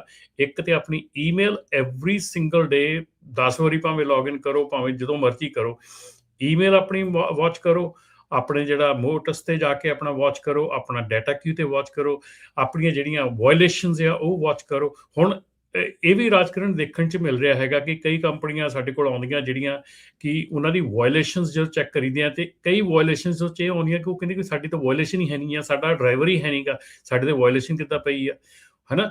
ਤੇ ਤੁਸੀਂ ਕਲੋਜ਼ਲੀ ਮੋਨੀਟਰ ਨਹੀਂ ਕਰਦੇ ਹੈਗੇ ਆਪਾਂ ਕੰਪਨੀ ਨੂੰ, ਇਸ ਕਰਕੇ ਜਿਹੜੀਆਂ ਇਹ ਸਿਚੁਏਸ਼ਨਾਂ ਆ ਕੰਪਨੀਆਂ ਲਈ ਪੈਦਾ ਹੋ ਜਾਂਦੀਆਂ। ਜੀ ਹਰਜੋਤ ਜੀ, ਆਵਾਜ਼ ਨਹੀਂ ਆ ਰਹੀ ਤੁਹਾਡੀ। ਜੀ ਇਹਦੇ 'ਚ ਨਾ ਇੱਕ ਸੁਜੈਸ਼ਨ ਮੈਂ ਜ਼ਰੂਰ ਦਊਂਗਾ ਵੀ ਖਾਸ ਕਰਕੇ ਜਿਹੜੇ ਬਿਜ਼ਨਸ ਵਾਲੇ, ਕੋਈ ਵੀ ਬਿਜ਼ਨਸ ਆ, ਜਿਹੜਾ ਤੁਹਾਡਾ ਟਰੱਕਿੰਗ ਦਾ ਬਿਜ਼ਨਸ ਆ ਨਾ, ਉਹਦੀ ਜਿਹੜੀ ਸੈਪਰੇਟ ਈਮੇਲ ਰੱਖੋ ਤੁਸੀਂ ਬਿਜ਼ਨਸ ਵਾਲੀ। ਮੈਂ ਬਹੁਤ ਵਾਰ ਦੇਖਦਾ ਵੀ ਪਰਸਨਲ ਯੂਜ਼ ਵਾਲੀ ਵੀ ਤੁਹਾਡੀ ਘਰ ਦੀ ਪੇਮੈਂਟ, ਕੋਈ ਹੋਰ ਕ੍ਰੈਡਿਟ ਕਾਰਡ ਬਿੱਲ, ਉਹਦੇ ਲਈ ਵੀ ਤੁਸੀਂ ਸੇਮ ਈਮੇਲ ਯੂਜ਼ ਕਰਦੇ ਆ, ਤੇ ਬਿਜ਼ਨਸ ਲਈ ਵੀ ਉਹਦੇ 'ਚ ਤੁਹਾਡੀ ਜਿਹੜੀ ਹੈਕ ਹੋਣ ਦੇ ਚਾਂਸ ਬਹੁਤ ਜ਼ਿਆਦਾ ਆ। ਬਿਲਕੁਲ ਹਰਜੋਤ ਭਾਜੀ, ਬਿਲਕੁਲ ਸਹੀ ਗੱਲ ਕੀਤੀ ਹੈ ਤੁਸੀਂ। ਬਹੁਤ ਕੰਪਨੀ ਓਨਰਸ ਜਿਹੜੇ ਆ, ਜਿਹੜੇ ਉਹਨਾਂ ਦੀ ਜਿਹੜੀ ਕੰਪਨੀ ਦੀ ਈਮੇਲ ਆ ਤੇ ਉਹਨਾਂ ਦੀ ਪਰਸਨਲ ਈਮੇਲ ਆ, ਉਹ ਜਿਹੜੀ ਆ ਉਹ ਸੇਮ ਹੁੰਦੀ ਆ। ਅਸੀਂ ਜਦੋਂ ਇੱਥੇ ਹੁਣ ਕੰਪਨੀ ਦਾ ਅਕਾਊਂਟ ਖੋਲ੍ਹਦੇ ਹਾਂ ਤੇ ਕਲੀਅਰਿੰਗ ਹਾਊਸ ਦਾ, ਤੇ ਡਰਾਈਵਰ ਦਾ ਅਕਾਊਂਟ ਖੋਲ੍ਹੀ ਦਾ ਕਲੀਅਰਿੰਗ ਹਾਊਸ ਦਾ, ਉਹਨਾਂ ਨੂੰ ਹਮੇਸ਼ਾ ਕਹੀਦਾ ਕਿ ਕੰਪਨੀ ਦੀ ਈਮੇਲ ਜਿਹੜੀ ਉਹ ਸੈਪਰੇਟ ਰੱਖੋ, ਡਰਾਈਵਰ ਦੀ ਈਮੇਲ ਸੈਪਰੇਟ ਰੱਖੋ। ਆਪਣੀ ਪਰਸਨਲ ਈਮੇਲ ਤੇ ਤੁਸੀਂ ਡਰਾਈਵਰ ਅਕਾਊਂਟ ਸਾਈਨ ਕਰ ਸਕਦੇ ਆ, ਪਰ ਕੰਪਨੀ ਦੀ ਈਮੇਲ ਟੋਟਲੀ ਡਿਫਰੈਂਟ ਰੱਖੋ, ਕਿਉਂਕਿ ਇਹ ਚੀਜ਼ ਜਿਹੜੀ ਆ ਇਹ ਐਬਸੋਲੂਟਲੀ 100% ਠੀਕ ਹੈ ਕਿ ਜਦੋਂ ਸਾਰੀਆਂ ਈਮੇਲਾਂ ਮਿਕਸਅਪ ਹੁੰਦੀਆਂ ਤੇ ਤੁਹਾਡੇ ਜਿਹੜੇ ਹੈਕਿੰਗ ਦੇ ਚਾਂਸਸ ਆ ਬਹੁਤ ਜ਼ਿਆਦਾ ਵੱਧ ਜਾਂਦੇ ਆ। ਆਈ ਥਿੰਕ ਡੋਮੇਨ ਵਾਲੀਆਂ ਇੰਨੀਆਂ ਤੁਸੀਂ ਹਰ ਇੱਕ ਨੇ ਆਪਣੀ ਕੰਪਨੀ ਦਾ ਨਾਂ ਰੱਖਿਆ ਹੁੰਦਾ, ਉਹਦਾ ਡੋਮੇਨ ਲੈ ਲਿਆ ਕਰੋ। ਜ਼ਿਆਦਾਤਰ ਜਦੋਂ ਤੁਸੀਂ ਡੋਮੇਨ ਲੈਂਦੇ ਉਹਦੇ ਨਾਲ ਈਮੇਲ ਫ੍ਰੀ ਹੁੰਦੀ ਆ। ਉਹ ਐਟਲੀਸਟ ਜੇ ਮੰਨ ਲਓ ਤੁਹਾਡੀ ਕੋਈ ਈਮੇਲ ਹੈਕ ਵੀ ਕਰ ਲੈਂਦਾ, ਤੁਸੀਂ ਡੋਮੇਨ ਵਾਲੀ ਸਰਵਿਸ ਦੇ ਵਿੱਚ ਜਾ ਕੇ ਉਹ ਈਮੇਲ ਦੇ ਵਿੱਚ ਦੁਬਾਰਾ ਤੁਸੀਂ ਐਂਟਰ ਹੋ ਸਕਦੇ ਆ। ਤੁਸੀਂ ਲੋਕਾਂ ਦੂਜਿਆਂ ਨੂੰ ਕਿੱਕ ਆਊਟ ਜਿਹੜਾ ਉਹ ਕਰ ਸਕਦੇ ਆ।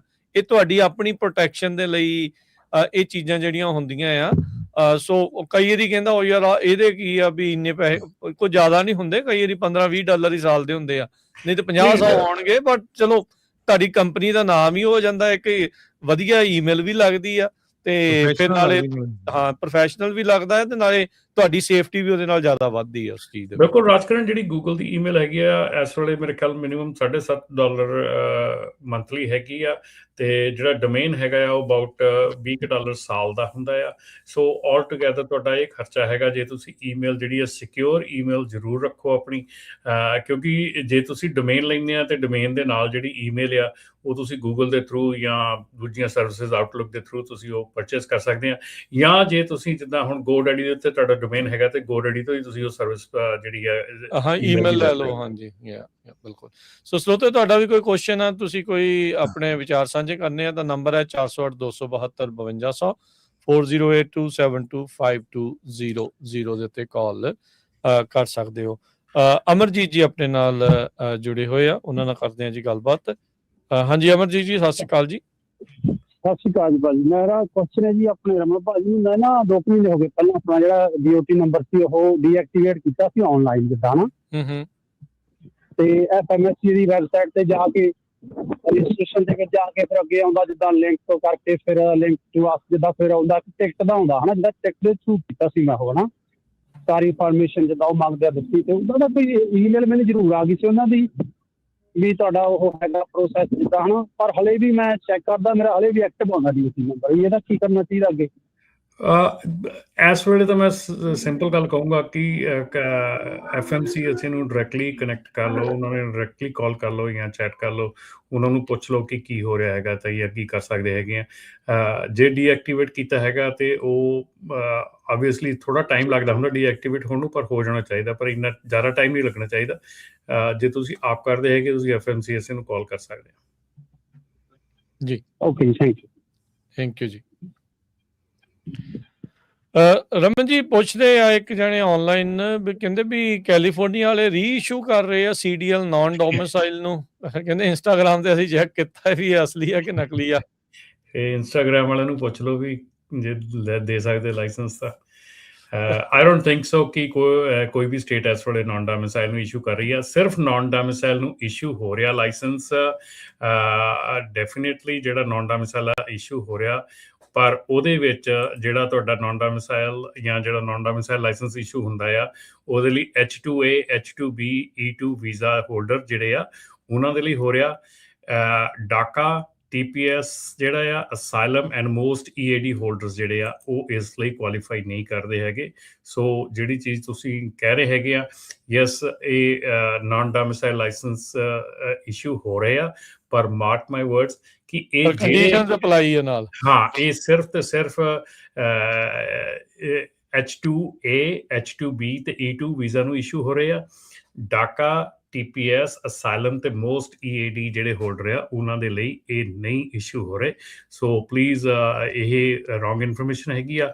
ਤੇ ਕੌਰ ਟਰੱਕਰ ਹੁਣੀ ਕਹਿ ਰਹੇ ਆ ਕਿ ਐਰੀਜ਼ੋਨਾ ਦੇ ਵਿੱਚ ਉਹਨਾਂ ਦਾ ਨਾਨ ਡੋਮਿਸਾਈਲ ਲਾਇਸੈਂਸ ਦਾ ਜਿਹੜਾ ਮੈਡੀਕਲ ਅਪਡੇਟ ਹੋ ਗਿਆ, and she is very happy. We are happy for you too. ਤੇ ਬਿਲਕੁਲ ਚੰਗੀ ਗੱਲ ਆ। ਇਹ ਨਾਨ ਡੋਮਿਸਾਈਲ ਦਾ ਤਾਂ ਛੱਡੋ ਰਮਨ ਜੀ, ਟੈਕਸਸ ਵਾਲੇ ਤਾਂ H1B ਵਾਲਿਆਂ ਦੇ ਤੇ ਦੂਜਿਆਂ ਦੇ ਉਹਨਾਂ ਦੇ ਤਾਂ ਰੈਗੂਲਰ ਲਾਇਸੈਂਸ ਵੀ ਉਹ ਰਿਜੈਕਟ ਕਰ ਰਹੇ ਆ। ਤੁਸੀਂ ਹਿਸਾਬ ਲਾ ਲਓ ਵੀ ਸਿਚੁਏਸ਼ਨ ਕਿੱਥੇ ਤੱਕ ਪਹੁੰਚੀ ਹੋਈ ਆ।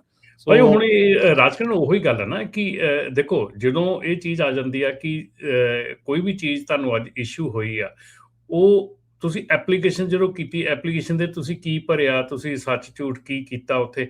ਹੁਣ ਜੇ ਤੁਹਾਡਾ ਉਹਨਾਂ ਨੇ ਬੇਸ ਹੀ ਤੁਹਾਡਾ ਇਲੀਗਲ ਕਰਾਰ ਦੇ ਦਿੱਤਾ, ਬੇਸ ਹੀ ਤੁਹਾਡਾ ਜਿਹੜਾ ਤੁਸੀਂ ਜਿਹੜੀ ਜਾੜੀ ਤੁਹਾਡੀ ਇਲੀਗਲ ਕਰਾਰ ਦਿੱਤੀ, ਉਹਦੇ ਨਾਲ ਜੋ ਚੀਜ਼ਾਂ ਅੱਗੇ ਜੁੜੀਆਂ ਸਾਰੀਆਂ ਹੀ ਉਹ ਫਿਰ ਗਲਤ ਹੋ ਜਾਣੀਆਂ ਨਾ। ਜੀ ਜੀ ਬਿਲਕੁਲ। ਕੁਝ ਕਾਲਰ ਨੇ ਆਪਣੇ ਨਾਲ, ਉਹਨਾਂ ਨਾਲ ਗੱਲ ਕਰਦੇ ਆ। ਜਸਵੀਰ ਜੀ ਸਤਿ ਸ਼੍ਰੀ ਅਕਾਲ। ਹਾਂਜੀ, ਤਿੰਨੇ ਭਰਾਵਾਂ ਨੂੰ ਸਤਿ ਸ੍ਰੀ ਅਕਾਲ ਜੀ। ਮੈਂ ਕਿਹਾ ਪੰਜਾਬੀ ਡਰਾਈਵਰਾਂ ਲਈ ਪਹਿਲਾਂ ਤਾਂ ਗਰਮ ਹਵਾ ਦੇ ਬੁੱਲੇ ਆਉਂਦੇ ਰਹੇ, 1-2 ਦਿਨ ਦੇ ਵਿੱਚ ਠੰਡੀ ਹਵਾ ਦਾ ਬੁੱਲਾ ਵੀ ਆਇਆ ਜੀ ਇੱਕ ਜੀ। ਤੇ USA ਦੇ ਸੈਨੇਟਰ ਨੇ ਸਟੇਟਮੈਂਟ ਦਿੱਤੀ ਹੈ ਜੀ ਵੀ ਡਾਟਾ ਸਾਹਮਣੇ ਆਇਆ ਕੋਈ ਪੰਜਾਬੀ ਟਰੱਕ ਡਰਾਈਵਰਾਂ ਦੀ ਵਾਇਓਲੇਸ਼ਨ ਸਭ ਨਾਲ ਤੇ ਲੋ ਲੈਵਲ ਤੇ ਹੈ। ਤੁਹਾਡੀ ਨੌਲੇਜ ਵਿੱਚ ਵੀ ਹੋਊਗੀ ਸਟੇਟਮੈਂਟ ਇਹ। ਕਿੱਦਾਂ ਦੁਬਾਰਾ ਬੋਲਿਓ। ਪੰਜਾਬੀ ਟਰੱਕਰਸ ਦੀ ਇਵੈਲੂਏਸ਼ਨ ਸਭ ਤੋਂ ਲੋ ਲੈਵਲ ਤੇ ਹੈ? ਹਾਂ ਵਾਇਓਲੇਸ਼ਨ ਸਭ ਤੋਂ ਲੋ ਲੈਵਲ ਤੇ ਹੈ ਵਾਇਓਲੇਸ਼ਨ ਹਾਂ ਵਾਇਓਲੇਸ਼ਨ ਹਾਂਜੀ ਵਾਇਓਲੇਸ਼ਨ ਇਹ USA ਦੇ ਸੈਨੇਟਰ ਦੀ ਸਟੇਟਮੈਂਟ ਹੈ ਜੀ ਗੋਰੇ ਦੀ।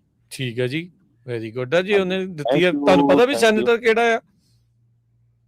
ਹਾਂ ਮੈਂ ਤੁਹਾਨੂੰ ਮੈਸੇਜ ਕਰ ਦਾਂਗਾ ਜੀ, ਨਾਮ ਕਰ ਦਿਓ ਜ਼ਰੂਰ ਪਲੀਜ਼, ਸੋ ਆਪਾਂ ਸ਼ੇਅਰ ਕਰ ਦਿਓ। ਮੇਰੇ ਧਿਆਨ ਨਹੀਂ ਰਿਹਾ ਇਹਨਾਂ ਦੇ ਨਾਂ, ਗੱਜਣ ਸਿੰਘ, ਸੋਹਣ ਸਿੰਘ ਬਾਦਲ ਤੇ ਭਗਵੰਤ ਮਾਨ ਸਾਰੇ ਯਾਦ ਰਹਿ ਜਾਂਦੇ, ਇਹਨਾਂ ਦੇ ਨਾਂ ਚੇਤੇ ਨਹੀਂ ਨਾ ਰਹਿੰਦੇ ਜੀ। ਕੋਈ ਗੱਲ ਨਹੀਂ, ਕਰ ਦਿਓ ਟੈਕਸਟ ਮੈਸੇਜ ਕਰ ਦਿਓ, ਫਿਰ ਆਪਾਂ ਸ਼ੇਅਰ ਕਰਦੇ ਹਾਂ ਕਿ ਉਹਨੇ ਕੀ ਆਖਿਆ ਹੈ। ਹਾਂਜੀ ਥੈਂਕ ਯੂ ਵੀਰ ਜੀ, thank you.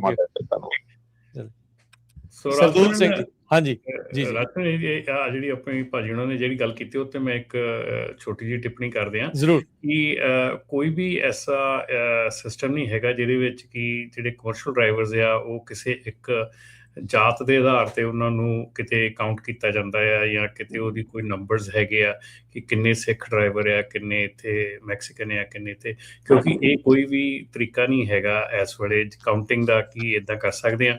So I don't know ਕਿ ਜਿਹੜੇ ਵੀ ਸੈਨੇਟਰਸ ਇਹ ਇਨਫੋਰਮੇਸ਼ਨ ਦੇ ਰਹੇ ਹੈਗੇ ਕਿ how accurate that is, but ਇਹੋ ਜਿਹਾ ਸਿਸਟਮ ਜਿਹੜਾ ਨਹੀਂ ਹੈਗਾ ਸਿਸਟਮ ਦੇ ਵਿੱਚ ਕਿ ਜਿੱਥੇ ਜਾਤ ਦੇ ਆਧਾਰ ਹੈ ਨਾ, ਰਾਈਟ ਨਾਲ ਵਿੱਚ ਉਹਦੇ ਨੈਸ਼ਨੈਲਿਟੀ, ਜਿੱਦਾਂ ਹੁਣ ਨੌਨ ਡੋਮਿਸਾਈਲ ਦਾ ਜਾਂ ਦੂਜੇ ਆ, ਉਹ ਇਨਫੋਰਮੇਸ਼ਨ ਨਹੀਂ ਹੁੰਦੀ ਵਿੱਚ? ਨੋ ਇਹੋ ਜਿਹੀ ਕੋਈ ਇਨਫੋਰਮੇਸ਼ਨ ਜਿਹੜੀ ਹੈ ਸਿਸਟਮ ਦੇ ਵਿੱਚ ਨਹੀਂ ਹੁੰਦੀ ਕਿ ਜਿੱਥੇ ਤੁਹਾਨੂੰ ਜਾਤ ਦੇ ਆਧਾਰ ਦੇ ਉੱਤੇ ਕੋਈ ਨੰਬਰ ਜਿਹੜਾ ਆ ਉਹ ਦਿੱਤਾ ਜਾ ਸਕੇ। ਨਹੀਂ ਜਾਤ ਨਹੀਂ, ਮਤਲਬ ਉਹਦੇ ਵਿੱਚ ਐਥਨੀਸਿਟੀ ਤਾਂ ਉਹਦੇ ਵਿੱਚ ਐਡ ਕਰਾਉਂਦੀ ਆ ਫਾਰਮ ਦੇ ਵਿੱਚ ਜਦੋਂ ਭਰਦੇ ਆ ਵੀ ਤੁਸੀਂ ਕਿਹੜੀ ਐਥਨੀਸਿਟੀ ਦੇ ਆ, ਹਿਸਪੈਨਿਕ ਆ, ਨੌਨ ਹਿਸਪੈਨਿਕ ਆ। ਜਦੋਂ ਆਪਾਂ CDL ਲੈਂਦੇ ਆ ਉਹਦੇ ਵਿੱਚ ਨਾਟ CDL, ਕੋਈ ਵੀ DL ਲੈਂਦੇ ਆ ਤਾਂ ਉਹਦੇ ਵਿੱਚ ਤੁਹਾਡੀ ਐਥਨੀਸਿਟੀ ਤਾਂ ਪੁੱਛੀ ਜਾਂਦੀ ਹੈ। ਐਥਨੀਸਿਟੀ ਪੁੱਛੀ ਜਾਂਦੀ ਹੈ, ਪਰ ਉਹ ਨੰਬਰਸ ਅਵੇਲੇਬਲ ਨਹੀਂ ਹੈਗੇ CDL ਦੇ ਲਈ।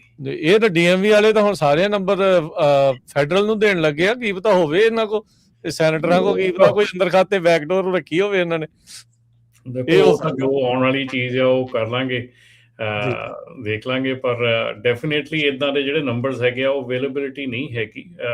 ਸੋ I don't know ਕਿ ਨਹੀਂ ਹਾਂ ਇਹ ਆਪਾਂ ਚੀਜ਼ ਜ਼ਰੂਰ ਮੰਨ ਸਕਦੇ ਵੀ ਪਬਲਿਕ ਨੂੰ ਉਹਦੀ ਅਵੇਲੇਬਿਲਿਟੀ ਨਹੀਂ ਹੈ। ਇੱਕ ਸੈਨੇਟਰ ਦੇ ਕੋਲ ਹੋ ਸਕਦੀ ਹੈ, ਇਹ ਸੋਚਿਆ ਜਾ ਸਕਦਾ, ਇਹ ਜਾਣਨ ਦੀ ਗੱਲ ਹੈਗੀ ਆ, ਉਹ ਪਤਾ ਕਰਨ ਵਾਲੀ ਗੱਲ ਹੋ ਸਕਦੀ ਹੈ। ਜਾਂ ਹੋ ਸਕਦਾ ਸੈਨੇਟਰ ਕਿਤੇ ਗੁਰਦੁਆਰੇ ਗਿਆ ਹੋਵੇ ਤੇ ਪੰਜਾਬੀ ਵੋਟਾਂ ਲੈਣ ਦੇ ਲਈ ਇਹ ਕਹਿ ਸਕਦਾ ਹੈ। ਹਾਂ ਇਹ ਵੀ ਗੱਲ ਜ਼ਰੂਰੀ ਹੈ, ਇਹ ਵੀ ਗੱਲ ਨਾਲ ਹੋ ਸਕਦੀ ਹੈ। ਸਰਦੂਲ ਸਿੰਘ ਜੀ। ਹਾਂਜੀ ਸਾਰਿਆਂ ਨੂੰ ਸਤਿ ਸ੍ਰੀ ਅਕਾਲ ਜੀ।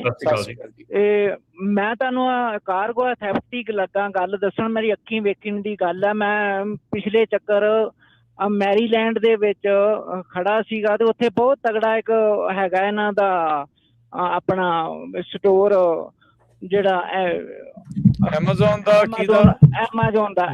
ਦਾ ਉੱਥੇ ਨਾ ਮੈਂ ਵਾਕ ਕਰ ਰਿਹਾ ਸੀ, ਟਰੱਕ ਮੇਰਾ ਪਾਰਕਿੰਗ ਤੇ ਖੜਾ ਸੀ, ਮੈਂ ਵਾਕ ਕਰ ਰਿਹਾ ਸੀ, ਸਵੇਰ ਦਾ ਟਾਈਮ, ਇੱਕ ਟਰੱਕ ਆਇਆ, ਉਹਨੇ ਸਾਈਡ ਤੇ ਕੱਢ ਕੇ, ਮਤਲਬ ਉਹ ਸਟਰੀਟ ਸੀਗਾ, ਉਹਦੇ ਤੇ ਜਗ੍ਹਾ ਕਾਫੀ ਸੀ, ਉਹਨੇ ਸਾਈਡ ਤੇ ਲਾਇਆ ਆਪਣੇ ਵੱਲੋਂ, ਉਹਨੇ ਲੋਡ ਚੁੱਕਣਾ ਸੀ ਐਮਾਜ਼ੋਨ ਦੇ ਵਿੱਚ ਆ ਕੇ, ਉਹਨੇ ਇੱਕ ਬੈਗ ਜਿਹਾ ਕੱਢਿਆ ਤੇ ਬੈਗ ਕੱਢ ਕੇ ਨਾ ਤੇ ਉਹ ਮਤਲਬ ਆਪਣੇ ਆਪ ਨੂੰ ਸੇਫ ਸਮਝਿਆ ਵੀ ਮੈਨੂੰ ਹੁਣ ਕੋਈ ਨਹੀਂ ਦੇਖਦਾ। ਇੱਕ ਉਹਨੇ ਸੈਨ ਕੱਢੇ ਆਪਣੇ ਟਰੱਕ ਦੇ ਉੱਤੇ, ਤੇ ਜਿਹੜੇ ਪਹਿਲੇ ਸੈਨਾਂ ਦੇ ਉੱਤੇ ਖੜੱਪ ਕਰਕੇ ਮੈਨੂੰ ਆਵਾਜ਼ ਆਈ ਵੀ ਉਹ ਮਤਲਬ ਚਿਪਕ ਗਿਆ ਨਾਲ ਉਹਦੀ ਬਾਡੀ ਦੇ ਨਾਲ, ਟਰੱਕ ਦੀ ਬਾਡੀ ਦੇ, ਉਹ ਇੱਕ ਉਧਰ ਚਿਪਕਾਤਾ, ਇੱਕ ਉਧਰ ਚਿਪਕਾਤਾ, ਤੇ ਨਾਲ ਹੀ ਉਹਨੇ ਅੱਗੇ ਆਪਣੀ ਨੰਬਰ ਪਲੇਟ ਵੀ ਨਾਲ ਹੀ 2 ਮਿੰਟ ਲੱਗੇ ਹੋਣੇ, ਤਿੰਨੇ ਹੀ ਕੰਮ ਉਹਨੇ ਕਰਤੇ ਦੋਨੋਂ ਪਾਸੇ। ਨੰਬਰ ਪਲੇਟ ਵੀ ਚੇਂਜ ਕਰਤੀ, ਨੰਬਰ ਪਲੇਟ ਵੀ ਚੇਂਜ ਕਰਤੀ, ਤੇ 2 ਮਿੰਟ ਦੇ ਮੇਰੇ ਕੋਲ, ਚਲੋ ਮੈਂ ਕੈਮਰੇ ਨਾਲ ਮੇਰਾ ਫੋਨ ਮੇਰਾ ਟਰੱਕ ਦੇ ਵਿੱਚ ਸੀਗਾ, ਮੈਂ ਕੋਈ ਗੌਰ ਨਹੀਂ ਕੀਤੀ, ਤੇ ਮੈਂ ਦੇਖਿਆ ਵੀ ਮੈਂ ਆਪਾਂ ਸਾਰੇ ਆਪਣੇ ਬੰਦਿਆਂ ਨੂੰ ਕਹਿੰਦੇ ਰਹਿੰਦੇ ਵੀ ਗੋਰੇ ਮੂਲ ਦਾ ਮੇਰੇ ਖਿਆਲ ਦੇ ਵਿੱਚ ਉਹ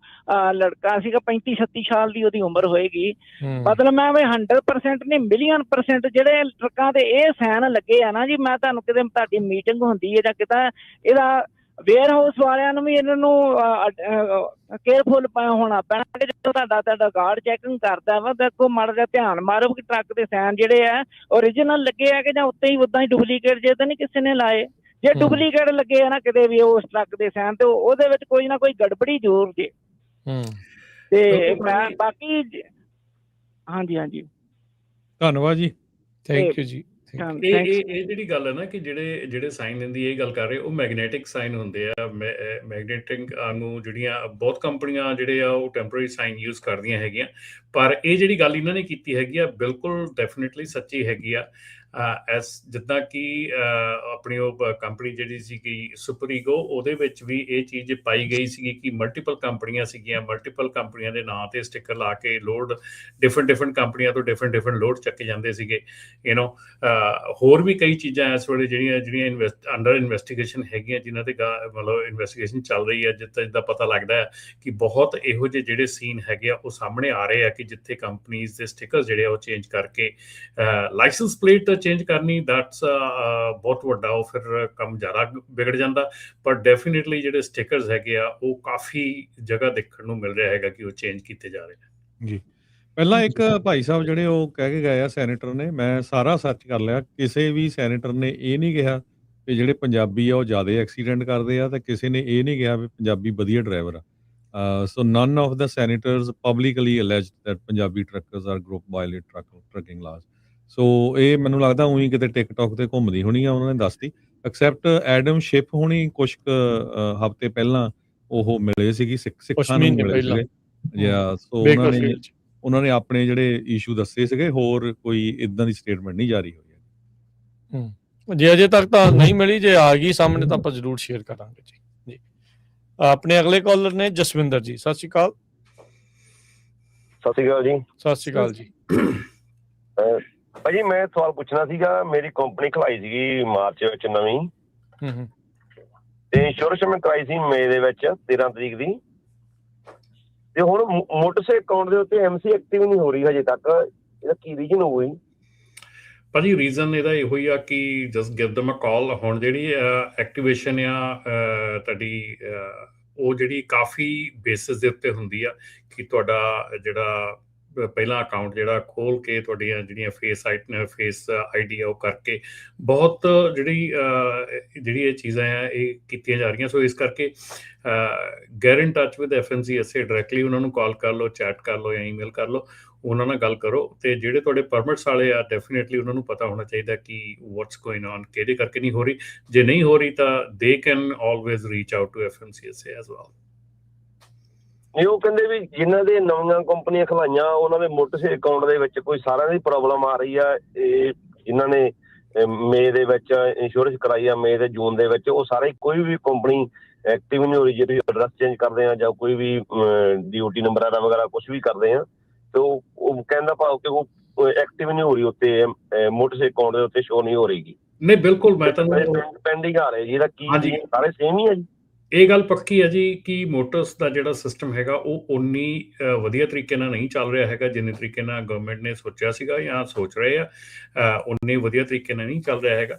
ਅਸੀਂ ਵੀ ਆਲਮੋਸਟ ਐਵਰੀ ਡੇ ਸਾਡਾ ਵੀ ਜਿਹੜਾ ਚੈਟ ਹੈ ਮੋਟਰਸ ਦੇ ਨਾਲ ਆਲਮੋਸਟ 2-3 ਘੰਟੇ ਦੀ ਚੱਲਦਾ ਰਹਿੰਦਾ ਆ, ਆਲਵੇਜ਼ ਓਪਨ ਹੁੰਦੀ ਹੈ ਚੈਟ। ਸੋ ਅਸੀਂ ਟਾਈਮ ਟੂ ਟਾਈਮ ਜਿਹੜਾ ਵੀ ਕੋਈ ਕਸਟਮਰ ਆਉਂਦਾ ਆ ਉਹਨੂੰ ਔਨ ਕਰ ਲਈਦਾ ਆ, ਕਿਉਂਕਿ ਤੁਹਾਨੂੰ ਜਦੋਂ ਤੁਸੀਂ ਔਨ ਕਰਦੇ ਆ ਚੈਟ ਦੇ ਵਿੱਚ ਉਹ ਦੱਸ ਦਿੰਦੇ ਆ ਕਿ 200 ਬੰਦੇ ਤੁਹਾਡੇ ਅੱਗੇ ਆ ਤੇ ਸਾਡੇ। ਸੋ ਉਹ ਇੱਕ ਵਿੰਡੋ ਸਾਡੀ ਔਨ ਹੀ ਰਹਿੰਦੀ ਆਫਿਸ ਦੇ ਵਿੱਚ, ਤਾਂ ਕਿ ਅਸੀਂ ਜਦੋਂ ਵੀ ਉਹ ਅਵੇਲੇਬਲ ਹੋਣ, ਜਿਹੜੇ ਸਾਡੇ ਕੁਐਸਚਨ ਉਦੋਂ ਤੱਕ ਇਕੱਠੇ ਹੁੰਦੇ ਆ ਉਹ ਅਸੀਂ ਪੁੱਛ ਲਈਦੇ ਉਦੋਂ। ਤੇ ਇਸ ਕਰਕੇ ਇਹ ਜਿਹੜੀ ਚੀਜ਼ ਆ ਇਹ ਡੈਫੀਨੇਟਲੀ ਸਹੀ ਹੈਗੀ ਆ ਕਿ ਇਸ਼ੂਜ਼ ਆ ਰਹੇ ਹੈਗੇ ਆ, ਪ੍ਰੋਬਲਮਸ ਹੈਗੀਆਂ ਆ, ਕਾਫੀ ਹੈਗੀਆਂ ਮੋਟਰਸ ਦੇ ਵਿੱਚ। ਪਰ ਅਗੇਨ ਹੁਣ ਉਹਨਾਂ ਨੇ ਸਿਸਟਮ ਲਾਗੂ ਕੀਤਾ ਆ ਤਾਂ ਹੌਲੀ ਹੌਲੀ ਜਿਹੜਾ ਆ ਕਲੀਅਰ ਆਊਟ ਹੋ, ਇਹ ਇਦਾਂ ਹੀ ਹੋਣਾ ਆ, ਥੋੜਾ ਟਾਈਮ ਲੱਗਣਾ ਜੀ। ਪਰ ਉਸ ਤਰ੍ਹਾਂ ਹੁਣ ਆਪਾਂ ਟਰੱਕ ਨਹੀਂ ਫਿਰ ਚਲਾ ਸਕਦੇ ਇਹਦੇ ਵਿੱਚ ਜੀ ਆਪਾਂ? ਨਹੀਂ ਭਾਜੀ, ਉਦਾਂ ਜਿੰਨਾ ਚਿਰ ਉਹ ਐਕਟਿਵ ਨਹੀਂ ਹੁੰਦੇ ਉਹਨਾਂ ਚਿਰ ਨਹੀਂ ਕਰ ਸਕਦੇ ਉਹਨਾਂ ਚਿਰ ਆਪਾਂ ਲੋਕਲ ਵੀ ਨਹੀਂ ਕਰ ਸਕਦੇ ਕੰਮ ਕੈਲੀਫੋਰਨੀਆ ਚ? ਭਾਜੀ ਤੁਸੀਂ ਸਟਰੀਟ ਤੇ ਨਹੀਂ ਜਾ ਸਕਦੇ ਉਹਨਾਂ ਚਿਰ। ਓਕੇ। ਤੇ ਨੰਬਰ 2 ਇੱਕ ਹੋਰ ਕੁਐਸਚਨ ਹੈਗਾ ਜੀ, ਜਿਵੇਂ ਜੇ ਆਪਾਂ ਉਹ MC ਨੂੰ ਛੱਡ ਕੇ ਆਪਾਂ MCP motor carrier permit apply ਕਰਦੇ ਆ ਤੇ ਆਪਣੀ MC ਐਕਟਿਵ ਨਹੀਂ ਕੀਤੀ, ਫਿਰ ਉਹਦੇ ਤੇ ਆਪਾਂ ਚਲਾ ਸਕਦੇ ਹਾਂ ਕੈਲੀਫੋਰਨੀਆ ਲੋਕਲ? ਤੁਸੀਂ ਜਿਨ੍ਹਾਂ ਦੇ ਕੋਲੋਂ ਤੁਸੀਂ ਪਰਮਿਟ ਲੈਂਦੇ ਆ ਨਾ, ਤੁਸੀਂ ਉਹਨਾਂ ਦੇ ਨਾਲ ਗੱਲ ਕਰੋ ਕਿ ਮਿਨੀਮਮ ਰਿਕੁਆਇਰਮੈਂਟ ਕੀ ਹੈਗੀ ਆ, ਵਿਦਨ ਸਟੇਟ ਕੰਮ ਕਰਦੀ ਕੀ ਹੈਗੀ ਆ, ਮੈਨੂੰ ਜੇ ਮੈਂ ਆਊਟ ਆਫ ਸਟੇਟ ਨਹੀਂ ਜਾਣਾ, ਲੋਕਲ ਕਰਨਾ ਹੈਗਾ, ਕਿਹੜੇ ਪਰਮਿਟਸ ਦੀ ਲੋੜ ਹੈਗੀ ਆ। ਪਰ ਤੁਹਾਨੂੰ MC ਨੰਬਰ ਐਕਟਿਵ ਕਰਵਾਉਣਾ ਹੀ ਪੈਣਾ ਆ, ਚਾਹੇ ਤੁਸੀਂ ਕੁਛ ਵੀ ਕਰਨਾ ਹੈ, ਚਾਹੇ ਤੁਸੀਂ ਲੋਕਲ ਕਰਨਾ ਜਾਂ ਬਾਹਰ ਕਰਨਾ। ਠੀਕ ਹੈ ਜੀ।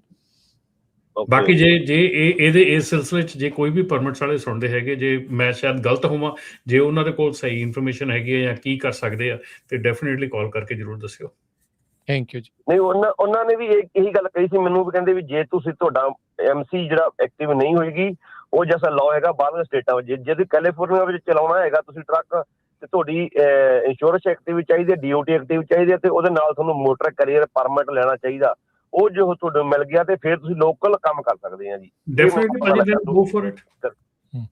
ਇਹ ਤਾਂ ਪਤਾ ਹੀ ਸੀ, ਬਸ ਸੁਣਨਾ ਹੀ ਸੀਗਾ ਰਮਨ ਭਾਈ ਦੇ ਮੂੰਹੋਂ। ਮੈਂ ਤੁਹਾਨੂੰ ਪੁੱਛਣਾ ਨਹੀਂ ਠੀਕ ਹੈ, ਕਨਫਰਮ ਕਰਨ 'ਚ ਕੋਈ ਹਰਜ ਨਹੀਂ, ਚੰਗੀ ਗੱਲ ਆ। ਕਨਫਰਮ ਕਰਨਾ ਚਾਹੀਦਾ, ਇਹਦੇ ਵਿੱਚ ਕੋਈ ਹਰਜ ਨਹੀਂ। ਥੈਂਕ ਯੂ ਜੀ। ਆਪਣੇ ਨਾਲ ਹੁਣ ਨਿਰਮਲ ਮਾਨ ਜੀ ਜਿਹੜੇ ਜੁੜ ਚੁੱਕੇ ਆ, ਉਹਨਾਂ ਦੇ ਨਾਲ ਆਪਾਂ ਗੱਲਬਾਤ ਜਿਹੜੀ ਉਹ ਕਰਦੇ ਆ।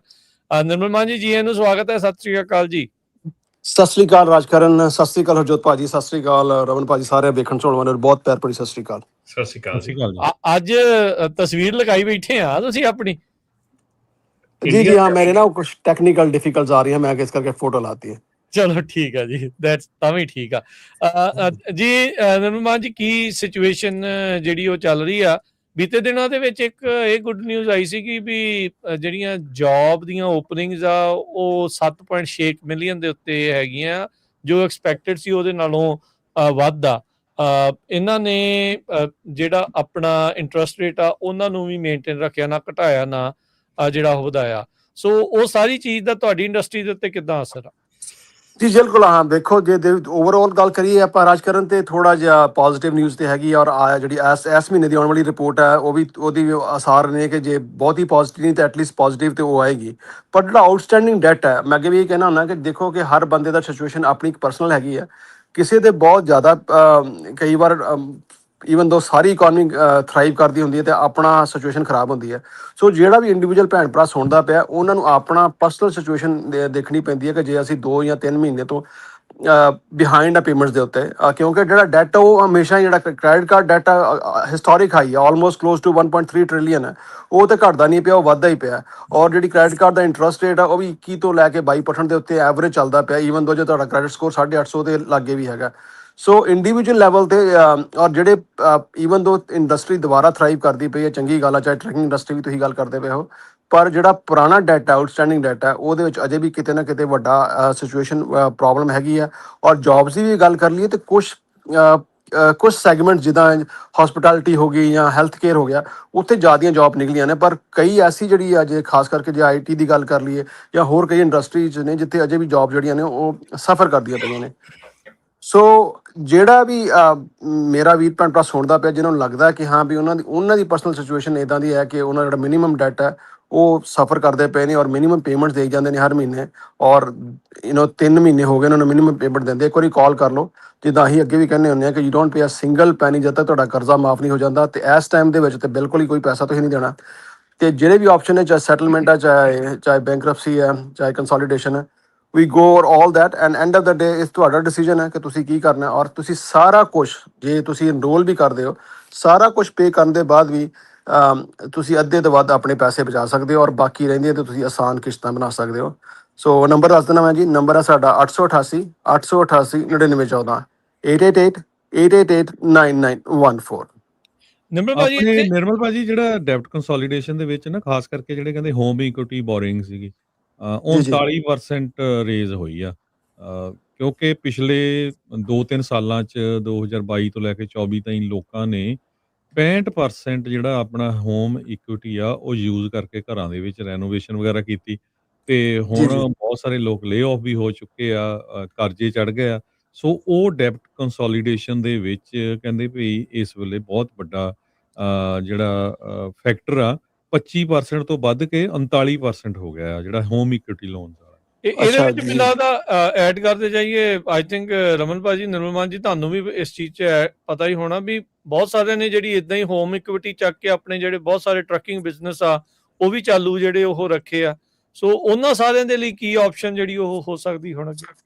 ਜੀ ਬਿਲਕੁਲ, ਇਹ ਜਿੱਦਾਂ ਤੁਸੀਂ ਵੀ ਗੱਲ ਕੀਤੀ ਹੈ, ਆਪਣੇ ਹਰਜੋਤ ਭਾਜੀ ਨੇ ਵੀ ਗੱਲ ਕੀਤੀ ਹੈ, ਬਹੁਤ ਇੰਪੋਰਟੈਂਟ ਗੱਲ ਹੈ। ਕੀ ਹੁੰਦਾ ਕਿ ਆਪਾਂ ਕਈ ਵਾਰ ਉਹ ਕਹਿੰਦੇ ਆ ਕਿ ਅਸੀਂ ਇੱਥੋਂ ਚੁੱਕ ਲੈਂਦੇ ਹਾਂ। ਆਫਕੋਰਸ ਜਿਹੜਾ ਇੰਟਰਸਟ ਰੇਟ ਆਪਾਂ ਜਦੋਂ ਹੋਮ ਇਕੁਇਟੀ ਤੇ ਚੁੱਕਦੇ ਹਾਂ ਉਹ prime+1 ਜਾਂ prime+2 ਚੱਲਦੇ ਨੇ, ਉਹ ਇਸ ਟਾਈਮ ਤਕਰੀਬਨ 8-9 ਦੇ ਲਾਗੇ ਜਾ ਕੇ ਚੱਲਦਾ ਪਿਆ।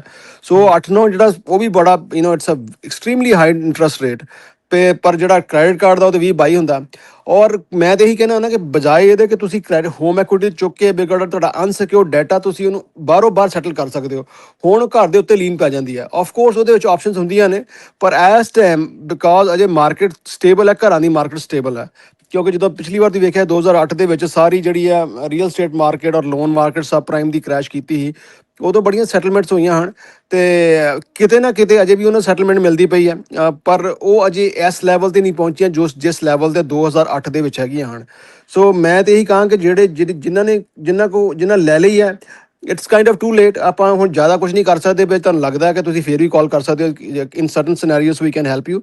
ਪਰ ਜਿਨ੍ਹਾਂ ਅਜੇ ਨਹੀਂ ਲਈ ਉਹ ਕੋਸ਼ਿਸ਼ ਕਰੋ ਕਿ ਆਪਣਾ ਇਹ ਕਰਜ਼ਾ ਲਾਉਣ ਵਾਸਤੇ ਜਾਂ ਟਰੱਕਿੰਗ ਦੇ ਵਿੱਚ ਜਾਣਾ, ਜਾਂ ਤੁਹਾਡਾ ਕੋਈ ਇਕੁਇਪਮੈਂਟ ਦਾ ਕਰਜ਼ਾ, ਜਾਂ ਤੁਹਾਡਾ ਕੋਈ ਇਕੁਇਪਮੈਂਟ ਰੀਪੋ ਹੋ ਗਿਆ ਜਾਂ ਟੋਟਲ ਹੋ ਗਿਆ, ਉਹਦੇ ਵਾਸਤੇ ਹੋਮ ਐਕੁਇਟੀ 'ਤੇ ਨਾ ਚੁੱਕੋ। ਕਿਉਂਕਿ ਐਟਲੀਸਟ ਜਿਹੜਾ ਤੁਹਾਡਾ ਘਰ ਹੈ ਜਾਂ ਪ੍ਰੋਪਰਟੀ ਹੈ ਉਹਨੂੰ ਸਿਕਿਉਰ ਰੱਖੋ, ਉਹਨੂੰ ਬਾਹਰ ਹੀ ਸੈਟਲ ਕਰਾ ਲਓ। That is a better option, because ਜਿਹੜੀਆਂ ਚੀਜ਼ਾਂ ਜਿਹੜੀਆਂ ਸਾਡੇ ਕੋਲ 4 ਐਸੈਟਸ ਅਵੇਲੇਬਲ ਹੈਗੀਆਂ ਨੇ ਉਹਨੂੰ ਵੀ ਆਪਣੇ ਆਪ ਇਹਦੇ ਵਿੱਚ ਲਪੇਟ ਦਿੰਦੇ ਹਾਂ। So that's something we should avoid. ਜੀ, ਤੇ ਬਿਲਕੁਲ। ਤੇ ਜਾਂਦੇ ਇੱਕ ਵਾਰੀ ਫਿਰ ਨੰਬਰ ਦੱਸ ਦਿਓ ਨਿਰਮਲ ਜੀ। ਜੀ, ਨੰਬਰ ਹੈ 888 9914 888-888-9914 ਤੇ ਵੈਬਸਾਈਟ ਹੈ ਸਾਡੀ ora.org, OORAA.org। ਇਹਦੇ ਵਿੱਚ ਜਾਂਦੇ ਸੱਚ ਇੱਕ ਕੁਐਸਚਨ ਮੈਂ ਹੋਰ ਪੁੱਛਣਾ ਚਾਹੁੰਦਾ, ਜਿੱਦਾਂ ਰਮਨ ਭਾਜੀ ਵੀ ਦੱਸ ਰਹੇ ਆ ਵੀ ਇੰਡਸਟਰੀ ਪਿਕ ਕਰ ਰਹੀ ਆ, ਹੁਣ ਜਿਨ੍ਹਾਂ ਦੇ ਆਊਟਸਟੈਂਡਿੰਗ ਡੈਟ ਆ ਉਹ ਬੰਦਾ ਸੋਚਦਾ ਹੋਣਾ ਵੀ ਹੁਣ ਆਪਣਾ ਸਾਰਾ ਕੁਝ ਪਿਕ ਹੋ ਰਿਹਾ ਵੀ ਆਪਾਂ ਇਸੇ ਤਰੀਕੇ ਦੇ ਨਾਲ ਲਾ ਦੇਵਾਂਗੇ, ਪਰ ਕੀ ਉੱਥੇ ਸਟ੍ਰੈਟਜੀ ਵਰਤਣੀ ਚਾਹੀਦੀ ਹੈ ਨਿਰਮਲ ਜੀ, ਜੇ ਤੁਸੀਂ ਇਸ ਦੇ ਬਾਰੇ ਕੁਝ ਗੱਲ ਦੱਸਣਾ ਚਾਹੁੰਦੇ ਹੋ? ਜੀ ਬਿਲਕੁਲ, ਦੇਖੋ ਹਾਂ, ਜੇ ਤੁਸੀਂ ਸੈਟਲ ਕਰ ਸਕਦੇ ਹੋ ਦੈਟਸ ਡੈਫੀਨਿਟਲੀ ਤੁਹਾਡੇ ਇੱਕ ਐਡਵਾਂਟੇਜ ਹੈਗੀ ਹੈ। ਔਰ ਜੇ ਤੁਹਾਡਾ ਬਿਜ਼ਨਸ ਦਾ ਡੈਟ ਹੈ ਉਹ ਬਾਹਰ ਸੈਟਲ ਹੋ ਜਾਂਦਾ, ਦੈਟ ਇਨ ਮੋਸਟ ਕੇਸਿਸ ਉਹ ਤੁਹਾਡੇ ਪਰਸਨਲ ਕ੍ਰੈਡਿਟ 'ਤੇ ਇਫੈਕਟ ਨਹੀਂ ਕਰਦਾ। ਸੋ ਜੇ ਆਪਸ਼ਨ ਅਵੇਲੇਬਲ ਹੈਗੀ ਆ ਆਪਾਂ ਸੈਟਲ ਕਰ ਸਕੀਏ ਤਾਂ ਆਪਾਂ ਕਰ ਲਈਏ। ਹਾਂ, ਕਈ ਵਾਰ ਸਾਡੇ ਇੱਦਾਂ ਦੀ ਕਾਲਾਂ ਆਉਂਦੀਆਂ, ਕਹਿੰਦੇ ਜੀ ਭਾਜੀ ਬੈਂਕਰਪਸੀ ਕਰਨੀ ਹੈ। ਔਰ ਬੈਂਕਰਪਸੀ ਮੇਰੀ ਰਮਨ ਭਾਜੀ ਨਾਲ ਇੱਕ ਦੋ ਵਾਰੀ ਗੱਲ ਹੋਈ ਹੈ, ਇਹਨਾਂ ਨੇ ਕਈ ਵਾਰ ਰੈਫਰ ਵੀ ਕੀਤੇ ਹਨ ਕਲਾਇੰਟ। ਉਹਨਾਂ ਨੇ ਕੋਸ਼ਿਸ਼ ਕੀਤੀ ਬੈਂਕਰਪਸੀ ਹੁੰਦੀ ਨਹੀਂ, ਬਿਕਾਜ਼ ਜਦੋਂ ਦੀ ਬੈਂਕਰਪਸੀ ਕਰਨ ਜਾਂਦੇ ਹੋ ਤੁਹਾਨੂੰ ਸਭ ਕੁਝ ਹੀ ਲਿਕੁਇਡੇਟ ਕਰਨਾ ਪੈਂਦਾ। ਉਹ ਕਹਿੰਦੇ ਕਿ ਜੋ ਕੁਛ ਹੈਗਾ ਵੇਚ-ਵੂਚ ਲਓ, ਜਿੰਨੇ ਲੱਤ ਤੇ ਲਾ ਲਓ, ਔਰ ਜਿਹੜੇ ਬਚਦੇ ਉਹ ਆਪਾਂ ਮਾਫ ਕਰ ਦਾਂਗੇ। ਸੋ ਉਹ ਬਹੁਤਿਆਂ ਵਾਸਤੇ ਉਹ ਸਿਚੁਏਸ਼ਨ ਜਿਹੜੀ ਵਾਈਬਲ ਨਹੀਂ ਹੁੰਦੀ। ਸੋ ਮੈਂ ਕਹਿੰਦਾ ਇੰਡੀਵਿਜੂਅਲ ਕੇਸਿਸ ਦੇ ਵਿੱਚ ਹੈਗਾ, ਜੇ ਤੁਹਾਨੂੰ ਲੱਗਦਾ ਕਿ ਅਸੀਂ ਤੁਹਾਡੀ ਹੈਲਪ ਕਰ ਸਕਦੇ ਹਾਂ, ਤੁਸੀਂ ਕਾਲ ਕਰ ਲਓ। ਹਰ ਕਾਲ 100% ਕੌਨਫੀਡੈਂਸ਼ੀਅਲ ਹੈ, ਸੋ ਤੁਸੀਂ ਖੁੱਲ੍ਹ ਕੇ ਆਪਣੀ ਗੱਲ ਜਿਹੜੀ ਆ ਸ਼ੇਅਰ ਕਰੋ। ਇਨ ਮੋਸਟ ਕੇਸਿਸ ਤੁਸੀਂ ਜਿਹੜੀ ਅੱਜ ਇਕੋਨਮੀ ਖਾਸ ਕਰਕੇ ਟਰੱਕਿੰਗ ਦੀ ਫਲਰਿਸ਼ ਕਰ ਰਹੀ ਹੈ, ਆਪਾਂ ਉਹ ਵੇਵ 'ਤੇ ਰਾਈਡ ਕਰ ਸਕਦੇ ਹਾਂ। ਔਰ ਪਿਛਲਾ ਆਪਣਾ ਹੈਗਾ ਇਸ਼ੂ ਉਹਨੂੰ ਆਪਾਂ ਬਾਹਰ ਸੈਟਲ ਕਰ ਸਕਦੇ ਹਾਂ। ਜੀ, ਥੈਂਕ ਯੂ ਨਿਰਮਲ ਜੀ, ਥੈਂਕ ਯੂ, ਮਿਹਰਬਾਨੀ। ਥੈਂਕ ਯੂ ਭਾਜੀ, ਸਤਿ ਸ਼੍ਰੀ ਅਕਾਲ ਜੀ। ਤੇ ਆਪਣੇ ਅਗਲੇ ਜਿਹੜੇ ਕੁਝ ਕਾਲਰ ਉਹਨਾਂ ਨਾਲ ਵੀ ਗੱਲ ਕਰਦੇ ਜਾਈਏ। ਸਨੀ ਜੀ ਜੁੜੇ ਨੇ। ਹਾਂਜੀ, ਸਤਿ ਸ਼੍ਰੀ ਅਕਾਲ। ਹਾਂਜੀ, ਤਿੰਨਾਂ ਵੀਰਾਂ ਨੂੰ ਸਤਿ ਸ਼੍ਰੀ ਅਕਾਲ। ਸਤਿ ਸ਼੍ਰੀ ਅਕਾਲ ਜੀ। ਰਮਨ ਭਾਜੀ, ਮੇਰਾ ਕੁਐਸਚਨ ਸੀ, ਸਨੀ ਰੰਧਾਵਾ ਗੱਲ ਕਰ ਰਿਹਾ ਭਾਜੀ। ਹਾਂਜੀ ਰਮਨ ਭਾਜੀ, ਮੇਰਾ ਕੁਐਸਚਨ ਸੀ, ਮੈਂ ਨਾ ਆਪਣੇ ਯਾਰਾਂ ਦੋਸਤਾਂ ਦੇ ਬਿਹਾਫ ਤੇ ਕਾਲ ਕਰ ਰਿਹਾ, ਕਿਉਂਕਿ ਮੈਂ ਪੇਪਰ ਲੌਗ ਯੂਜ਼ ਕਰਦਾ, ਮੈਂ 150 ਮਾਈਲ ਰੇਡੀਅਸ ਚੱਲਦਾ। ਓਕੇ। ਸੋ ਮੇਰੇ ਯਾਰ ਦੋਸਤ ਕਹਿੰਦੇ ਕਿ ਤੂੰ ਕਾਲ ਕਰ ਸਾਡੇ ਬਿਹਾਫ ਤੇ। ਭਾਜੀ ਮੇਰਾ ਕੁਐਸਚਨ ਸੀ ELD ਦੇ ਰਿਲੇਟਡ, ਹਜੇ ਵੀ 80% ELD ਐਡਿਟ ਹੋ ਰਹੀਆਂ, ਪਰ ਕੋਈ ਵੀ ਅੱਗੇ ਆ ਕੇ ਦੱਸਦਾ ਨਹੀਂ। ਕਿਉਂਕਿ ਜਿਹੜੇ ਮੇਰੇ ਕੁਝ ਫਰੈਂਡ ਨੇ ਉਹ ਮਤਲਬ ਜੈਨੂਅਲੀ ਸਹੀ ELD ਯੂਜ਼ ਕਰ ਰਹੇ ਨੇ, ਸੋ ਉਹਨਾਂ ਨੂੰ ਗੁੱਸਾ ਚੜ੍ਹਦਾ ਕਿ ਬਾਕੀ ELD ਐਡਿਟ ਹੋ ਰਹੀਆਂ ਆ। ਉਹਨਾਂ ਦੇ ਕਸਟਮਰ ਸੈਂਟਰ ਉੱਥੇ ਇੰਡੀਆ ਨੇ, ਉਹ ELD ਐਡਿਟ ਹੋ ਜਾਂਦੀ ਆ, ਤੇ ਉਹਦਾ ਭਾਜੀ ਕੋਈ ਹੱਲ ਥੋੜਾ ਦੱਸ ਸਕਦੇ? ਇੱਕ ਉਹ ਕਹਿੰਦੇ ਕਿ ਜੇ ELD ਰਿਵੋਕ ਹੁੰਦੀ ਆ ਮਹੀਨੇ ਕੇ ਬਾਅਦ ਫਿਰ ਉਹ ਸਟਾਰਟ ਹੋ ਜਾਂਦੀ ਨਵੇਂ ਮਾਡਲ ਤੋਂ, ਇਹਦਾ ਭਾਜੀ ਕੋਈ ਸੋਲਿਊਸ਼ਨ ਕੋਈ ਦੱਸ ਸਕਦੇ? ਤੇ ਜੀ ਦੇਖੋ ਜੀ, ਇਹਦਾ ਸੋਲਿਊਸ਼ਨ ਤਾਂ ਇਹੋ ਹੀ ਹੈਗਾ ਕਿ ਰਿਪੋਰਟਿੰਗ ਜਿਹੜੀ ਆ, ਕਿ ਕਿੰਨੀ ਕੁ ਤੁਸੀਂ ਰਿਪੋਰਟਿੰਗ ਕਰਦੇ ਹੈਗੇ ਆ। ਜੇ ਤੁਹਾਡੀ ELD ਐਡਿਟ ਹੋ ਰਹੀ ਆ ਜਾਂ ਹੁੰਦੀ ਆ, ਤੁਸੀਂ ਉਹਨੂੰ ਡਾਇਰੈਕਟਲੀ FMCSA ਨੂੰ ਰਿਪੋਰਟ ਕਰਦੇ ਆ ਕਿ ਨਹੀਂ ਕਰਦੇ ਆ।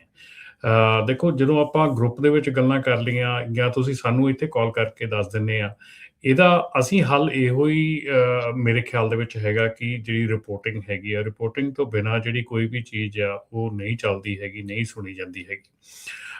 ਦੂਸਰੀ ਗੱਲ ਇਹ ਹੈਗੀ ਕਿ ਮੈਂ ਕਿਸੇ ਨੂੰ ਵੀ ਇਹ ਨਹੀਂ ਕਹੂੰਗਾ ਕਿ ਤੁਸੀਂ ਇਸ ਹਿਸਾਬ ਦੇ ਨਾਲ ਚੱਲੋ ਕਿ ਭਾਈ ਦੂਜਾ ਐਡਿਟ ਕਰ ਰਿਹਾ ਤੇ ਮੈਨੂੰ ਵੀ ਕਰਨੀ ਪੈਣੀ ਹੈ ਕਿਉਂਕਿ ਦੂਜਾ ਕਰ ਰਿਹਾ, ਇਸ ਕਰਕੇ ਮੈਂ ਉਹਨਾਂ ਕੰਪੀਟ ਨਹੀਂ ਕਰ ਸਕਦਾ। ਇਹ ਕਦੀ ਵੀ ਸੋਲਿਊਸ਼ਨ ਨਹੀਂ ਹੁੰਦਾ। ਤੁਸੀਂ ਜਿਹੜਾ ਸਹੀ ਕੰਮ ਕਰਦੇ ਆ, ਸਹੀ ਕੰਮ ਕਰੋ। ਤੁਸੀਂ ਬੁੱਕ ਚੱਕ ਕੇ ਦੇਖ ਲਓ, ਕਿਸੇ ਨੂੰ ਕਾਲ ਕਰਕੇ ਦੇਖ ਲਓ, ਅੱਜ ਜਿਹੜੀਆਂ ਕੰਪਨੀਆਂ ਸਹੀ ਕੰਮ ਕਰ ਰਹੀਆਂ ਪਿਛਲੇ 10 ਸਾਲਾਂ ਤੋਂ, 15 ਸਾਲਾਂ ਤੋਂ, 20 ਸਾਲਾਂ ਤੋਂ, ਜਿਹੜੀਆਂ ਸਹੀ ਚੱਲ ਰਹੀਆਂ, ਸਹੀ ਪ੍ਰੋਪਰ ਢੰਗ ਨਾਲ ਕੰਮ ਕਰ ਰਹੀਆਂ, ਅੱਜ ਉਹ ਕੰਪਨੀਆਂ ਜਿਹੜੀਆਂ ਵੈਰੀ ਵੈਲ ਸਟਰੋਂਗ ਐਸਟੈਬਲਿਸ਼ ਬਣ ਚੁੱਕੀਆਂ, ਇਸੇ ਕਰਕੇ ਕਿਉਂਕਿ ਉਹ ਸਹੀ ਪੈਰਾਂ ਤੇ ਚੱਲਦੇ ਆ। ਠੀਕ ਹੈ ਨਾ। ਸੋ ਕੋਈ ਕੀ ਕਰ ਰਿਹਾ ਹੈਗਾ, ਉਹਦਾ ਸਿਰਫ ਤੇ ਸਿਰਫ ਇੱਕੋ ਹੀ ਤਰੀਕਾ ਆ ਕਿ ਰਿਪੋਰਟ ਟੂ FMCSA। ਰਿਪੋਰਟ ਜਿਹੜੀ ਹੈ ਰਿਪੋਰਟਿੰਗ ਬੇਸ ਦੇ ਉੱਤੇ ਹੀ ਕੋਈ ਕਾਰਵਾਈ ਹੁੰਦੀ ਆ। ਕੋਈ ਮੇਰੇ ਕਹਿਣ ਨਾਲ ਨਹੀਂ ਕਿ ਉੱਥੇ ਕਾਰਵਾਈ ਹੋਣੀ, ਮੇਰੇ ਕਿਸੇ ਵੀ ਪੁੱਛ ਦੇ ਨਾਲ ਨਹੀਂ ਹੁੰਦੀ। ਕਿਸੇ ਦੀ ਜਿਹੜੀ ਇੱਦਾਂ ਨਹੀਂ ਚੱਲਦੀ ਹੈਗੀ ਜਿੰਨੀ ਦੇਰ ਤੱਕ ਰਿਪੋਰਟਿੰਗ ਨਹੀਂ ਹੁੰਦੀ। ਜੀ ਭਾਜੀ ਹੁਣ ਦੇਖ ਲਿਓ, ਤਕਰੀਬਨ ਜਿੰਨੀ ਵੀ ਤੁਹਾਡੀ ਆਡੀਅנס ਸੁਣ ਰਹੀ ਹੈ, ਕਿਸੇ ਨੇ ਵੀ ਨਹੀਂ ਦੱਸਣਾ ਕਿ ਕਿਹੜੀ ਲੌਗ ਬੁੱਕ ਐਡਿਟ ਹੋ ਰਹੀ ਹੈ। ਮੋਸਟਲੀ ਹਰ ਕੋਈ ਕਰ ਰਿਹਾ, 80% ਕਹਿ ਰਿਹਾ, ਚਲੋ 20% ਠੀਕ ਵੀ ਹੋਣਗੀਆਂ। ਤੇ ਭਾਜੀ ਆਪਾਂ ਨਾ ਨਾਮ ਲਾਉਂਦੇ ਆ ਡਰਾਈਵਰਾਂ ਦਾ ਜਾਂ ਕੰਪਨੀ ਵਾਲਿਆਂ ਦਾ। ਮੈਂ ਕਹਿੰਦਾ ਇਹਨਾਂ ਦਾ ਕੋਈ ਕਸੂਰ ਨਹੀਂ ਹੈ, ਕਿ ਜਾਂ ਡਰਾਈਵਰਾਂ ਦਾ ਕਸੂਰ ਹੈ ਜਾਂ ਕੋਈ ਐਡਿਟ ਕਰਦੇ ਨੇ, ਜਾਂ ਕੰਪਨੀ ਵਾਲਿਆਂ ਦੀਆਂ ਐਡਿਟ ਹੁੰਦੀਆਂ ਨੇ। ਭਾਜੀ ਸਪਲਾਈ ਦੀ ਗੱਲ ਪਿੱਛੋਂ ਕਿੱਥੋਂ ਆ ਰਹੀਆਂ ਲੌਗਾਂ? ਉਹਦਾ ਸੌਫਟਵੇਅਰ ਕੌਣ ਬਣਾ ਰਿਹਾ ਹੈ ਨਾ? ਇਹ ਪ੍ਰੋਵਾਈਡ ਕਰ ਰਹੇ, ਕੰਪਨੀ ਵਾਲੇ ਲੈ ਰਹੇ ਆ। ਜੋ ਨਾ ਪਿੱਛੋਂ ਤੇ ਆਪੇ ਕੰਪਨੀ ਵਾਲੇ ਨਾਲ ਹੈ। ਹਾਂਜੀ ਨਹੀਂ ਸਨੀ, ਇਸ ਚੀਜ਼ ਨੂੰ ਤਾਂ ਆਪਾਂ ਮੁੱਢੋਂ ਇਹ ਗੱਲ ਕੀਤੀ ਆ ਕਿ ਜਿਹੜੀ FMCSA DOT ਨੇ ਸੈਲਫ ਸਰਟੀਫਿਕੇਸ਼ਨ ਕੀਤੀ ਆ, ਉਹ ਸੈਲਫ ਸਰਟੀਫਿਕੇਸ਼ਨ ਮੁੱਢੋਂ ਹੀ ਅਸੀਂ ਉਸ ਚੀਜ਼ ਨੂੰ ਤਾਂ ਉਹ ਪਹਿਲਾਂ ਤੋਂ ਸ਼ੁਰੂ ਤੋਂ ਹੀ ਰੌਲਾ ਪਾ ਰਹੇ ਆ ਕਿ ਕਸੂਰ ਉੱਥੇ ਆ, ਜੜ ਉੱਥੇ ਪਈ ਆ, ਜਿਹੜੀ ਆ ਜੜ ਉੱਥੇ ਆ। ਹੁਣ ਜਿਹੜੀ ਜੜ ਆ ਨਾ, ਹੁਣ ਜੜ ਨੂੰ ਜੇ ਤੁਸੀਂ ਹੁਣ ਦੇਖੋ, ਜਿਹੜੀ ਜੜ ਨੂੰ ਪੱਟਣਾ ਜਾਂ ਕਿਸੇ ਨਾ ਕਿਸੇ ਪਾਸਿਓਂ ਖਤਮ ਕਰਨਾ, ਹੁਣ ਤੁਹਾਡੇ ਸਾਹਮਣੇ ਠੀਕ ਆ। ਇਸ ਚੀਜ਼ ਦੇ ਉੱਤੇ ਅਸੀਂ ਜ਼ਰੂਰ ਉੱਥੇ ਗੱਲ ਕਰਦੇ ਹਾਂ ਕਿ ਓਕੇ ਠੀਕ ਆ, ਤੁਸੀਂ ਹੁਣ ਨਵਾਂ ਲਾ ਲਿਆਉਣ ਦੀ ਕੋਸ਼ਿਸ਼ ਕਰ ਰਹੇ ਜੀ। ਫੋਰਨ ਬੇਸਡ ਜਿਹੜੇ ਬੰਦੇ ਹੈਗੇ ਆ, ਉਹ ELD ਟੂ ਐਡਿਟ ਨਹੀਂ ਕਰਨਾ ਚਾਹੀਦਾ, ਇੱਥੇ ਹੋਣਾ ਚਾਹੀਦਾ। ਦੈਟ ਮੀਨਸ ਕਿ ਤੁਸੀਂ ਲਾਅ ਦੇ ਉੱਤੇ ਦੂਜਾ ਲਾਅ ਸਲੈਪ ਕਰ ਰਹੇ, ਪਹਿਲੇ ਲਾਅ ਨੂੰ ਤੁਸੀਂ ਢੰਗ ਦੇ ਨਾਲ ਇੰਪਲੀਮੈਂਟ ਨਹੀਂ ਕਰ ਰਹੇ। ਠੀਕ ਹੈ ਨਾ। ਤੇ ਤੁਸੀਂ ਦੂਜਾ ਲਾਅ ਉੱਤੇ ਬਣਾ ਰਹੇ। ਹੁਣ ਆਪਣੇ ਈਵਨ ਆਪਾਂ ਕੈਲੀਫੋਰਨੀਆ 'ਚ ਦੇਖ ਲਓ ਕਿੰਨਾ ਕੁਝ ਹੋ ਰਿਹਾ। ਹਰ ਤੀਜੇ ਦਿਨ ਨਵੇਂ ਲਾਅ ਬਣਾਈ ਜਾ ਰਹੇ ਆ। ਆਹ ਨਹੀਂ ਕਰਨਾ, ਇਹਨੂੰ ਬਚਾਉਣ ਲਈ ਆਹ ਕਰ ਲਓ, ਇਹਨੂੰ ਬਚਾਉਣ ਲਈ ਉਹ ਕਰ ਲਓ। ਮਤਲਬ ਹਰ ਪਾਸਿਓਂ ਤੁਹਾਡੇ ਜਿਹੜੇ ਲਾਅ ਆ ਉਹ ਚੇਂਜ ਹੋ ਰਹੇ ਆ। ਪਰ ਜਿਹੜਾ ਐਕਚੁਅਲ ਬੇਸ ਹੈਗਾ, ਹੁਣ ਮੈਂ ਬੜੀ ਵਾਰੀ ਇਹ ਚੀਜ਼ ਦੀ ਐਗਜ਼ਾਮਪਲ ਦਿੱਤੀ ਹੈ ਕਿ ਕੈਨੇਡਾ ਦੇ ਵਿੱਚ ਥਰਡ ਪਾਰਟੀ ਸਰਟੀਫਾਈ ਕਰਦੀ ਹੈ ELD ਨੂੰ, ਤੇ ELD ਨੂੰ ਸਰਟੀਫਾਈ ਕਰਾਉਣ ਦਾ $50,000 ਮਿਨੀਮਮ ਖਰਚਾ ਆ। ਠੀਕ ਹੈ ਨਾ। ਸੋ ਜੇ ਹੁਣ ਤੁਹਾਨੂੰ ਏਦਾਂ ਦੇ ਬੈਰੀਅਰਸ, ਐਂਟਰੀ ਬੈਰੀਅਰ ਜਿਹੜਾ ਹੈ ਨਾ, ਐਂਟਰੀ ਬੈਰੀਅਰਸ ਬਹੁਤ ਲੋ ਆ ELD ਦੇ ਵਿੱਚ। ਲੋ ਸੀਗਾ, ਅੱਜ ਵੀ ਅਜੇ ਵੀ ਲੋ ਆ। ਅਜੇ ਮਿਲਾ ਤਾਂ ਹੈ ਹੀ ਨਹੀਂ, ਅਜੇ ਵੀ ਹੱਥ ਚੱਕ ਕੇ ਖਾਣਾ ਵੀ ਆਈ ਸਰਟੀਫਾਈ। ਇਸ ਕਰਕੇ ਮੁੱਦਾ ਜਿਹੜਾ ਬਿਲਕੁਲ ਸਨੀ ਦੀ ਗੱਲ, ਇਹ ਗੱਲ ਸਹੀ ਹੈ ਕਿ ਮੁੱਦਾ ਉੱਥੋਂ ਜਿਹੜਾ ਇਹ ਠੀਕ ਹੋਣਾ ਆ। ਅਦਰਵਾਈਜ਼ ਜਿਹੜੇ ਇੱਦਾਂ ਦੀਆਂ ਚੀਜ਼ਾਂ ਹੈਗੀਆਂ ਇਹ ਵਾਪਰਦੀਆਂ ਰਹਿਣੀਆਂ। ਡੈਫੀਨੇਟਲੀ ਇਸ ਸਾਲ ਦੇ ਵਿੱਚ ਪਹਿਲੇ 6 ਮਹੀਨਿਆਂ ਦੇ ਵਿੱਚ ਕੋਈ 90 ਦੇ ਕਰੀਬ ਜਿਹੜੀਆਂ ELDs ਆ ਉਹ ਰਿਮੂਵ ਕਰ ਚੁੱਕੇ ਆ। ਪਰ ਅਗੇਨ ਸਨੀ ਦੀ ਗੱਲ ਉਹ ਵੀ ਠੀਕ ਆ ਕਿ ਉਹੋ ਹੀ ਕੰਪਨੀਆਂ ਨੇ ਪਹਿਲਾਂ ਹੀ 2-2 3-3 ਰਜਿਸਟਰ ਕਰ ਨਵਾਂ ਵਰਜਨ ਆ ਜਾਂਦਾ, ਰੰਗ ਚੇਂਜ ਕਰਕੇ ਉਹ ਆ ਜਾਂਦੀਆਂ ਬਾਅਦ ਚ। ਵੇਖੀਆਂ ਆਪ ਹੀ ਕਹਿੰਦੇ FMCS ਵਾਲੇ ਆਪ ਵੀ ਮੰਨਦੇ ਆ ਵੀ ਹੁਣ ਤਾਂ ਸਮਝ ਨਹੀਂ ਆਉਂਦੀ ਵੀ ਜੇ ਤੁਹਾਡੇ ਕੋਲ ਸਾਰਾ ਕੁਝ ਤੁਹਾਨੂੰ ਪਤਾ ਆ ਵੀ ਤੁਸੀਂ ਉਹ ਜੜ ਨੂੰ ਠੀਕ ਕਿਉਂ ਨਹੀਂ ਕਰਦੇ। ਥੈਂਕ ਯੂ ਕਾਲ ਦੇ ਲਈ ਸਨੀ, ਬਹੁਤ ਸ਼ੁਕਰੀਆ, ਬੜੀ ਮਿਹਰਬਾਨੀ। ਇਕੱਲੇ ਤੁਸੀਂ ਨਹੀਂ, ਬਹੁਤ ਦੁਨੀਆ ਦੁਖੀ ਹੈ ਇਹ ਸਾਰੀਆਂ ਜਿਹੜੀਆਂ ਉਹ ਚੀਜ਼ਾਂ ਨੂੰ ਜਿਹੜਾ ਉਹ ਲੈ ਕੇ। ਬਹੁਤ ਸ਼ੁਕਰੀਆ, ਸਭ ਦਾ ਬਹੁਤ ਧੰਨਵਾਦ, ਬੜੀ ਮਿਹਰਬਾਨੀ। ਇੱਕ ਬੇਨਤੀ ਕਰਨੀ ਆ ਰਾਜਕਰਮਵੀਰ ਸਿੰਘ, ਜਿੰਨੇ ਵੀ ਆਪਣੇ ਸਰੋਤੇ ਸੁਣ ਰਹੇ ਆ, 4 ਜੁਲਾਈ ਆ ਰਹੀ ਆ। 4 ਜੁਲਾਈ 'ਚ ਪਹਿਲਾਂ ਤਾਂ ਇਹ ਬੇਨਤੀ ਆ ਵੀ ਵੱਧ ਤੋਂ ਵੱਧ ਜਿੱਥੇ ਜਿਹੜੇ ਸ਼ਹਿਰ ਦੇ ਵਿੱਚ ਪਰੇਡ ਹੋਈ ਆ ਨਾ, ਆਪਾਂ ਸਾਰਿਆਂ ਨੂੰ ਉਸ ਪਰੇਡ ਦੇ ਵਿੱਚ ਹਿੱਸਾ ਲੈਣਾ ਚਾਹੀਦਾ। ਜਿਹੜੇ ਨਹੀਂ ਵੀ ਦਸਤਾਰ ਸਜਾਉਂਦੇ, ਉੱਦਣ ਨੂੰ ਪੱਗ ਬੰਨ੍ਹ ਕੇ ਜ਼ਰੂਰ ਜਾਓ। ਬਹੁਤ ਸ਼ਹਿਰਾਂ ਦੇ ਵਿੱਚ ਜਿਹੜੇ ਸਿੱਖ ਆ ਉਹ ਵੱਧ ਚੜ੍ਹ ਕੇ ਹਿੱਸਾ ਲੈਂਦੇ ਤੇ ਸੇਵਾ ਵੀ ਕਰਦੇ ਆ। ਫਰੀਮੌਂਟ ਦੇ ਵਿੱਚ, ਜਿਹੜਾ ਕੈਲੀਫੋਰਨੀਆ ਦਾ ਬੇ ਏਰੀਏ ਦਾ ਸ਼ਹਿਰ ਫਰੀਮੌਂਟ ਆ, ਉੱਥੇ ਪਰੇਡ ਹੁੰਦੀ ਹਰ ਸਾਲ। ਤੇ ਉਸ ਪਰੇਡ 'ਚ ਪਿਛਲੇ 15-20 ਸਾਲਾਂ 'ਚੋਂ 15,000 ਦੇ ਕਰੀਬ ਪਾਣੀ ਦੀਆਂ ਬੋਤਲਾਂ ਜਿਹੜੀਆਂ ਫ੍ਰੀ ਸਿੱਖਾਂ ਵੱਲੋਂ ਫਰੀਮੌਂਟ ਗੁਰਦੁਆਰਾ ਸਾਹਿਬ ਵੱਲੋਂ ਦਿੱਤੀਆਂ ਜਾਂਦੀਆਂ। ਉੱਤੇ ਛੋਟਾ ਜਿਹਾ ਬੈਨਰ ਵੀ ਲਾਇਆ ਹੁੰਦਾ, ਹੂ ਆਰ ਦ ਸਿੱਖਸ, ਤੇ ਉਹਨਾਂ ਨੂੰ ਕਈ ਵਾਰੀ ਅਵਾਰਡ ਵੀ ਮਿਲੇ ਆ। ਤੁਹਾਨੂੰ ਯਾਦ ਹੋਊਗਾ ਪਿੱਛੇ ਜਿਹੇ ਬੈਸੈਲੀਆ ਜਿਹੜਾ ਸ਼ਹਿਰ ਹੈਗਾ, ਉਹਨਾਂ ਦੇ ਕੋਲ ਪਟਾਕੇ ਚਲਾਉਣ ਲਈ ਪੈਸੇ ਘੱਟ ਗਏ ਸੀ, ਤੇ ਉਹ ਸਿੱਖਾਂ ਦੇ ਜਿਹੜੇ We Are Sikhs ਕਰਕੇ ਆਰਗੇਨਾਈਜੇਸ਼ਨ ਆ, ਉਹਨਾਂ ਨੇ $10,000 ਦਿੱਤਾ ਸੀ। ਸੋ ਜਦੋਂ ਆਪਾਂ ਨਗਰ ਕੀਰਤਨਾਂ 'ਚ ਜਾਂਦੇ ਹਾਂ, ਹਜ਼ਾਰਾਂ ਦੀ ਗਿਣਤੀ 'ਚ, ਲੱਖਾਂ ਦੀ ਗਿਣਤੀ 'ਚ ਹੁੰਦੇ ਆ। ਇੱਥੇ ਇੰਡੀਆ ਡੇ ਪਰੇਡ ਹੁੰਦੀਆਂ। ਅੱਜ ਕੱਲ੍ਹ ਜੋ ਵੇਵ ਚੱਲ ਰਹੀ ਆ, ਉਹ ਇਸੇ ਕਰਕੇ ਉਹ ਕਹਿੰਦੇ ਵੀ ਦੇਖੋ, ਇਹ ਆਪਣੇ ਫੰਕਸ਼ਨ ਤਾਂ ਮਨਾਉਂਦੇ ਆ, ਜਿਸ ਮੁਲਕ ਦੇ ਵਿੱਚ ਆ ਜਿਹੜੀ ਆਜ਼ਾਦੀ ਦਾ ਗੱਲ ਹੋਣੀ ਆ, ਉੱਥੇ ਆਪਾਂ ਕਿੰਨੇ ਕੁ ਦੇਖਦੇ ਹੈਗੇ ਆ ਇਹ ਜਿਹੜੇ ਇਮੀਗ੍ਰੈਂਟ ਆਏ ਹੈਗੇ ਆ। ਸੋ ਮੇਰੀ ਸਾਰਿਆਂ ਨੂੰ ਬੇਨਤੀ ਆ, ਜਿਹੜੇ ਸ਼ਹਿਰ 'ਚ ਵੀ ਹੋਣੀ ਪਰੇਡ, ਜ਼ਰੂਰ ਉੱਥੇ ਵੱਧ ਤੋਂ ਵੱਧ ਪਹੁੰਚੋ। ਜਿੱਥੇ ਕੋਈ ਸੇਵਾ ਵੀ ਕਰ ਸਕਦਾ, ਜਿੱਦਾਂ ਦੀ ਮੈਂ ਤੁਹਾਨੂੰ ਐਗਜ਼ਾਮਪਲ ਦਿੱਤੀ ਆ। ਜੇ ਕਿਸੇ ਦਾ ਸਟੋਰ ਆ, ਚਾਹੇ ਸਟੋਰ ਤੇ ਹੀ ਤੁਸੀਂ ਸੋਚ ਲਓ ਵੀ 100 ਪਾਣੀ ਦੀਆਂ ਬੋਤਲਾਂ ਹੀ ਆਪਾਂ ਫ੍ਰੀ ਦੇਣੀਆਂ ਹੈਗੀਆਂ। ਇੱਕ ਛੋਟਾ ਜਿਹਾ ਅਮਰੀਕਾ ਦਾ ਝੰਡਾ ਰੱਖ ਕੇ ਤਾਂ ਤੁਸੀਂ ਕਹੋ ਵੀ ਅੱਜ ਦਾ ਦਿਨ ਜਿਹੜਾ ਆ ਸਾਡੇ ਜਿਹੜੇ ਕੋਈ ਵੀ ਕਸਟਮਰ ਆ ਉਹਨਾਂ ਨੂੰ ਅਸੀਂ ਆ ਪਾਣੀ ਦੀ ਬੋਤਲ ਫ੍ਰੀ ਦੇ ਰਹੇ ਹਾਂ। ਸੋ ਉਹਦੇ 'ਚ ਆਪਾਂ ਨੂੰ ਵੀ ਮਾਣ ਮਹਿਸੂਸ ਹੁੰਦਾ ਤੇ ਜਿਹੜੇ ਅਮਰੀਕਨਸ ਆ ਉਹਨਾਂ ਨੂੰ ਵੀ ਲੱਗਦਾ ਵੀ ਨਹੀਂ, ਇਹ ਸਾਡੇ ਹੀ ਬੰਦੇ ਆ, ਸਾਡੇ ਨਾਲ ਦੇ ਹੀ ਆ। ਸੋ ਇਹ ਬਹੁਤ ਜ਼ਰੂਰੀ ਆ। ਆਪਾਂ ਬਹੁਤ ਸਾਲਾਂ ਤੋਂ ਤੁਹਾਨੂੰ ਬੇਨਤੀਆਂ ਕਰਦੇ ਆਉਂਦੇ ਆ। ਬਹੁਤ ਸਾਰੇ ਸਾਡੇ ਸਰੋਤੇ ਸੁਣਦੇ ਵੀ ਆ। ਪਿੱਛੇ ਜਿਹੇ ਓਕਡੇਲ ਤੋਂ ਵੀ ਸਾਨੂੰ ਕਾਲ ਆਈ ਸੀ ਵੀ ਭਾਜੀ ਮੈਂ ਤਾਂ ਸਟੋਰ ਤੇ ਕੰਮ ਕਰਦਾ, ਮੈਂ ਕੀ ਕਰ ਸਕਦਾ। ਮੈਂ ਕਿਹਾ ਤੂੰ ਉੱਥੇ ਕੌਫੀ ਤੇ ਡੋਨਟ ਰੱਖ ਦੇ।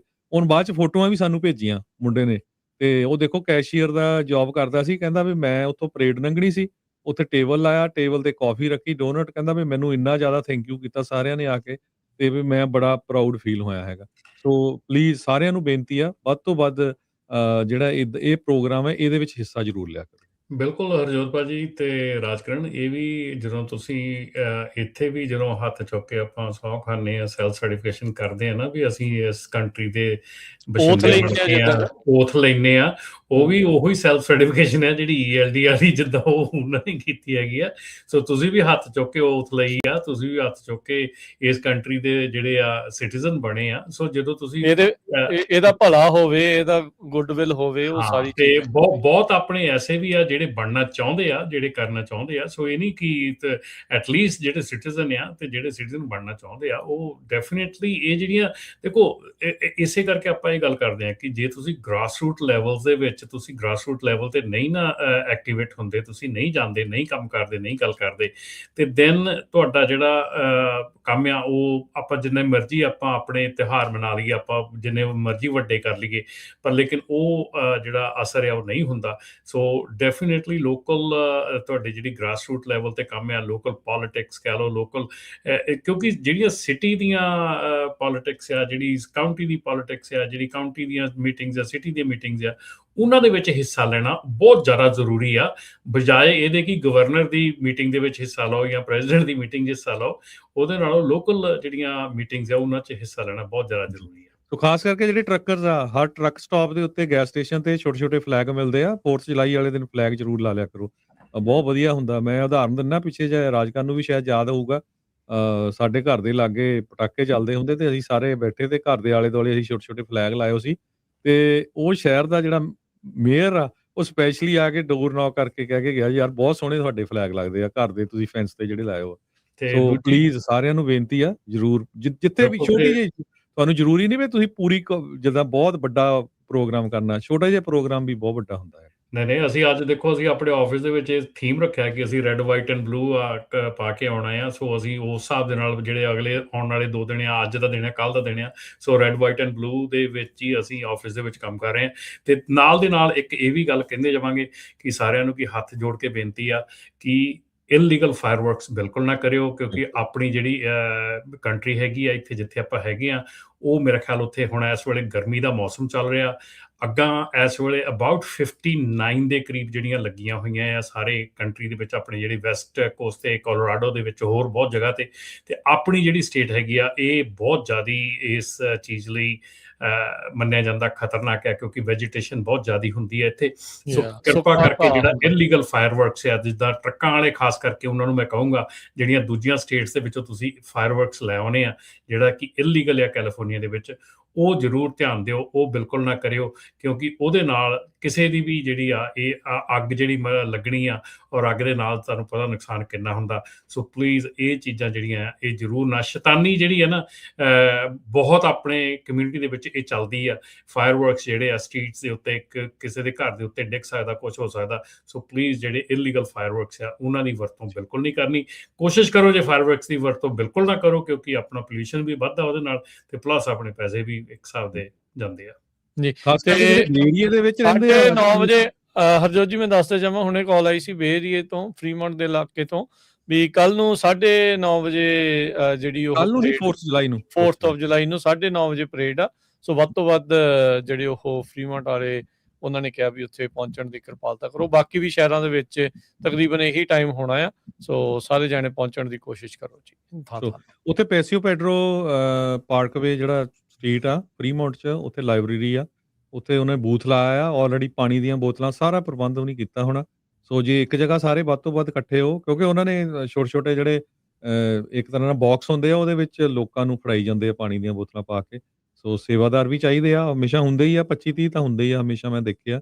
ਸੋ ਵੱਧ ਤੋਂ ਵੱਧ ਪਹੁੰਚੋ। ਹੋਰ ਵੀ ਜੇ ਕਿਸੇ ਸ਼ਹਿਰ ਦੇ ਵਿੱਚ ਕੋਈ ਪਾਰਟੀਸਪੇਟ ਕਰ ਰਿਹਾ ਜਾਂ ਹੋ ਰਿਹਾ, ਜਾਂ ਤੁਸੀਂ ਫੋਟੋ ਖਿੱਚੀ, ਜ਼ਰੂਰ ਸਾਨੂੰ ਪੰਜਾਬੀ ਰੇਡੀਓ USA ਤੇ ਭੇਜਿਓ, ਆਪਾਂ ਸ਼ੇਅਰ ਕਰਾਂਗੇ, ਤਾਂ ਕਿ ਹੋਰ ਬੰਦੇ ਵੀ ਜਿਹੜੇ ਆ ਉਹ ਇਸ ਵੱਲ ਦੇਖ ਕੇ ਉਹਨਾਂ ਨੂੰ ਵੀ ਕੋਈ ਨਾ ਕੋਈ ਚਾਹਤ ਪੈਦਾ ਹੋਵੇ ਵੀ ਭਈ ਆਪਾਂ ਵੀ ਇੱਦਾਂ ਦਾ ਜਿਹੜਾ ਕੰਮ ਆ ਉਹ ਕਰੀਏ। ਜੀ, ਧੰਨਵਾਦ ਰਮਨ ਜੀ, ਧੰਨਵਾਦ ਹਰਜੋਤ ਜੀ। ਮਿਲਦੇ ਆਪਣੀ ਅਗਲੀ ਵਾਰੀ। ਸਭ ਨੂੰ ਪਿਆਰ ਭਰੀ ਸਤਿ ਸ਼੍ਰੀ ਅਕਾਲ। ਸਤਿ ਸ਼੍ਰੀ ਅਕਾਲ।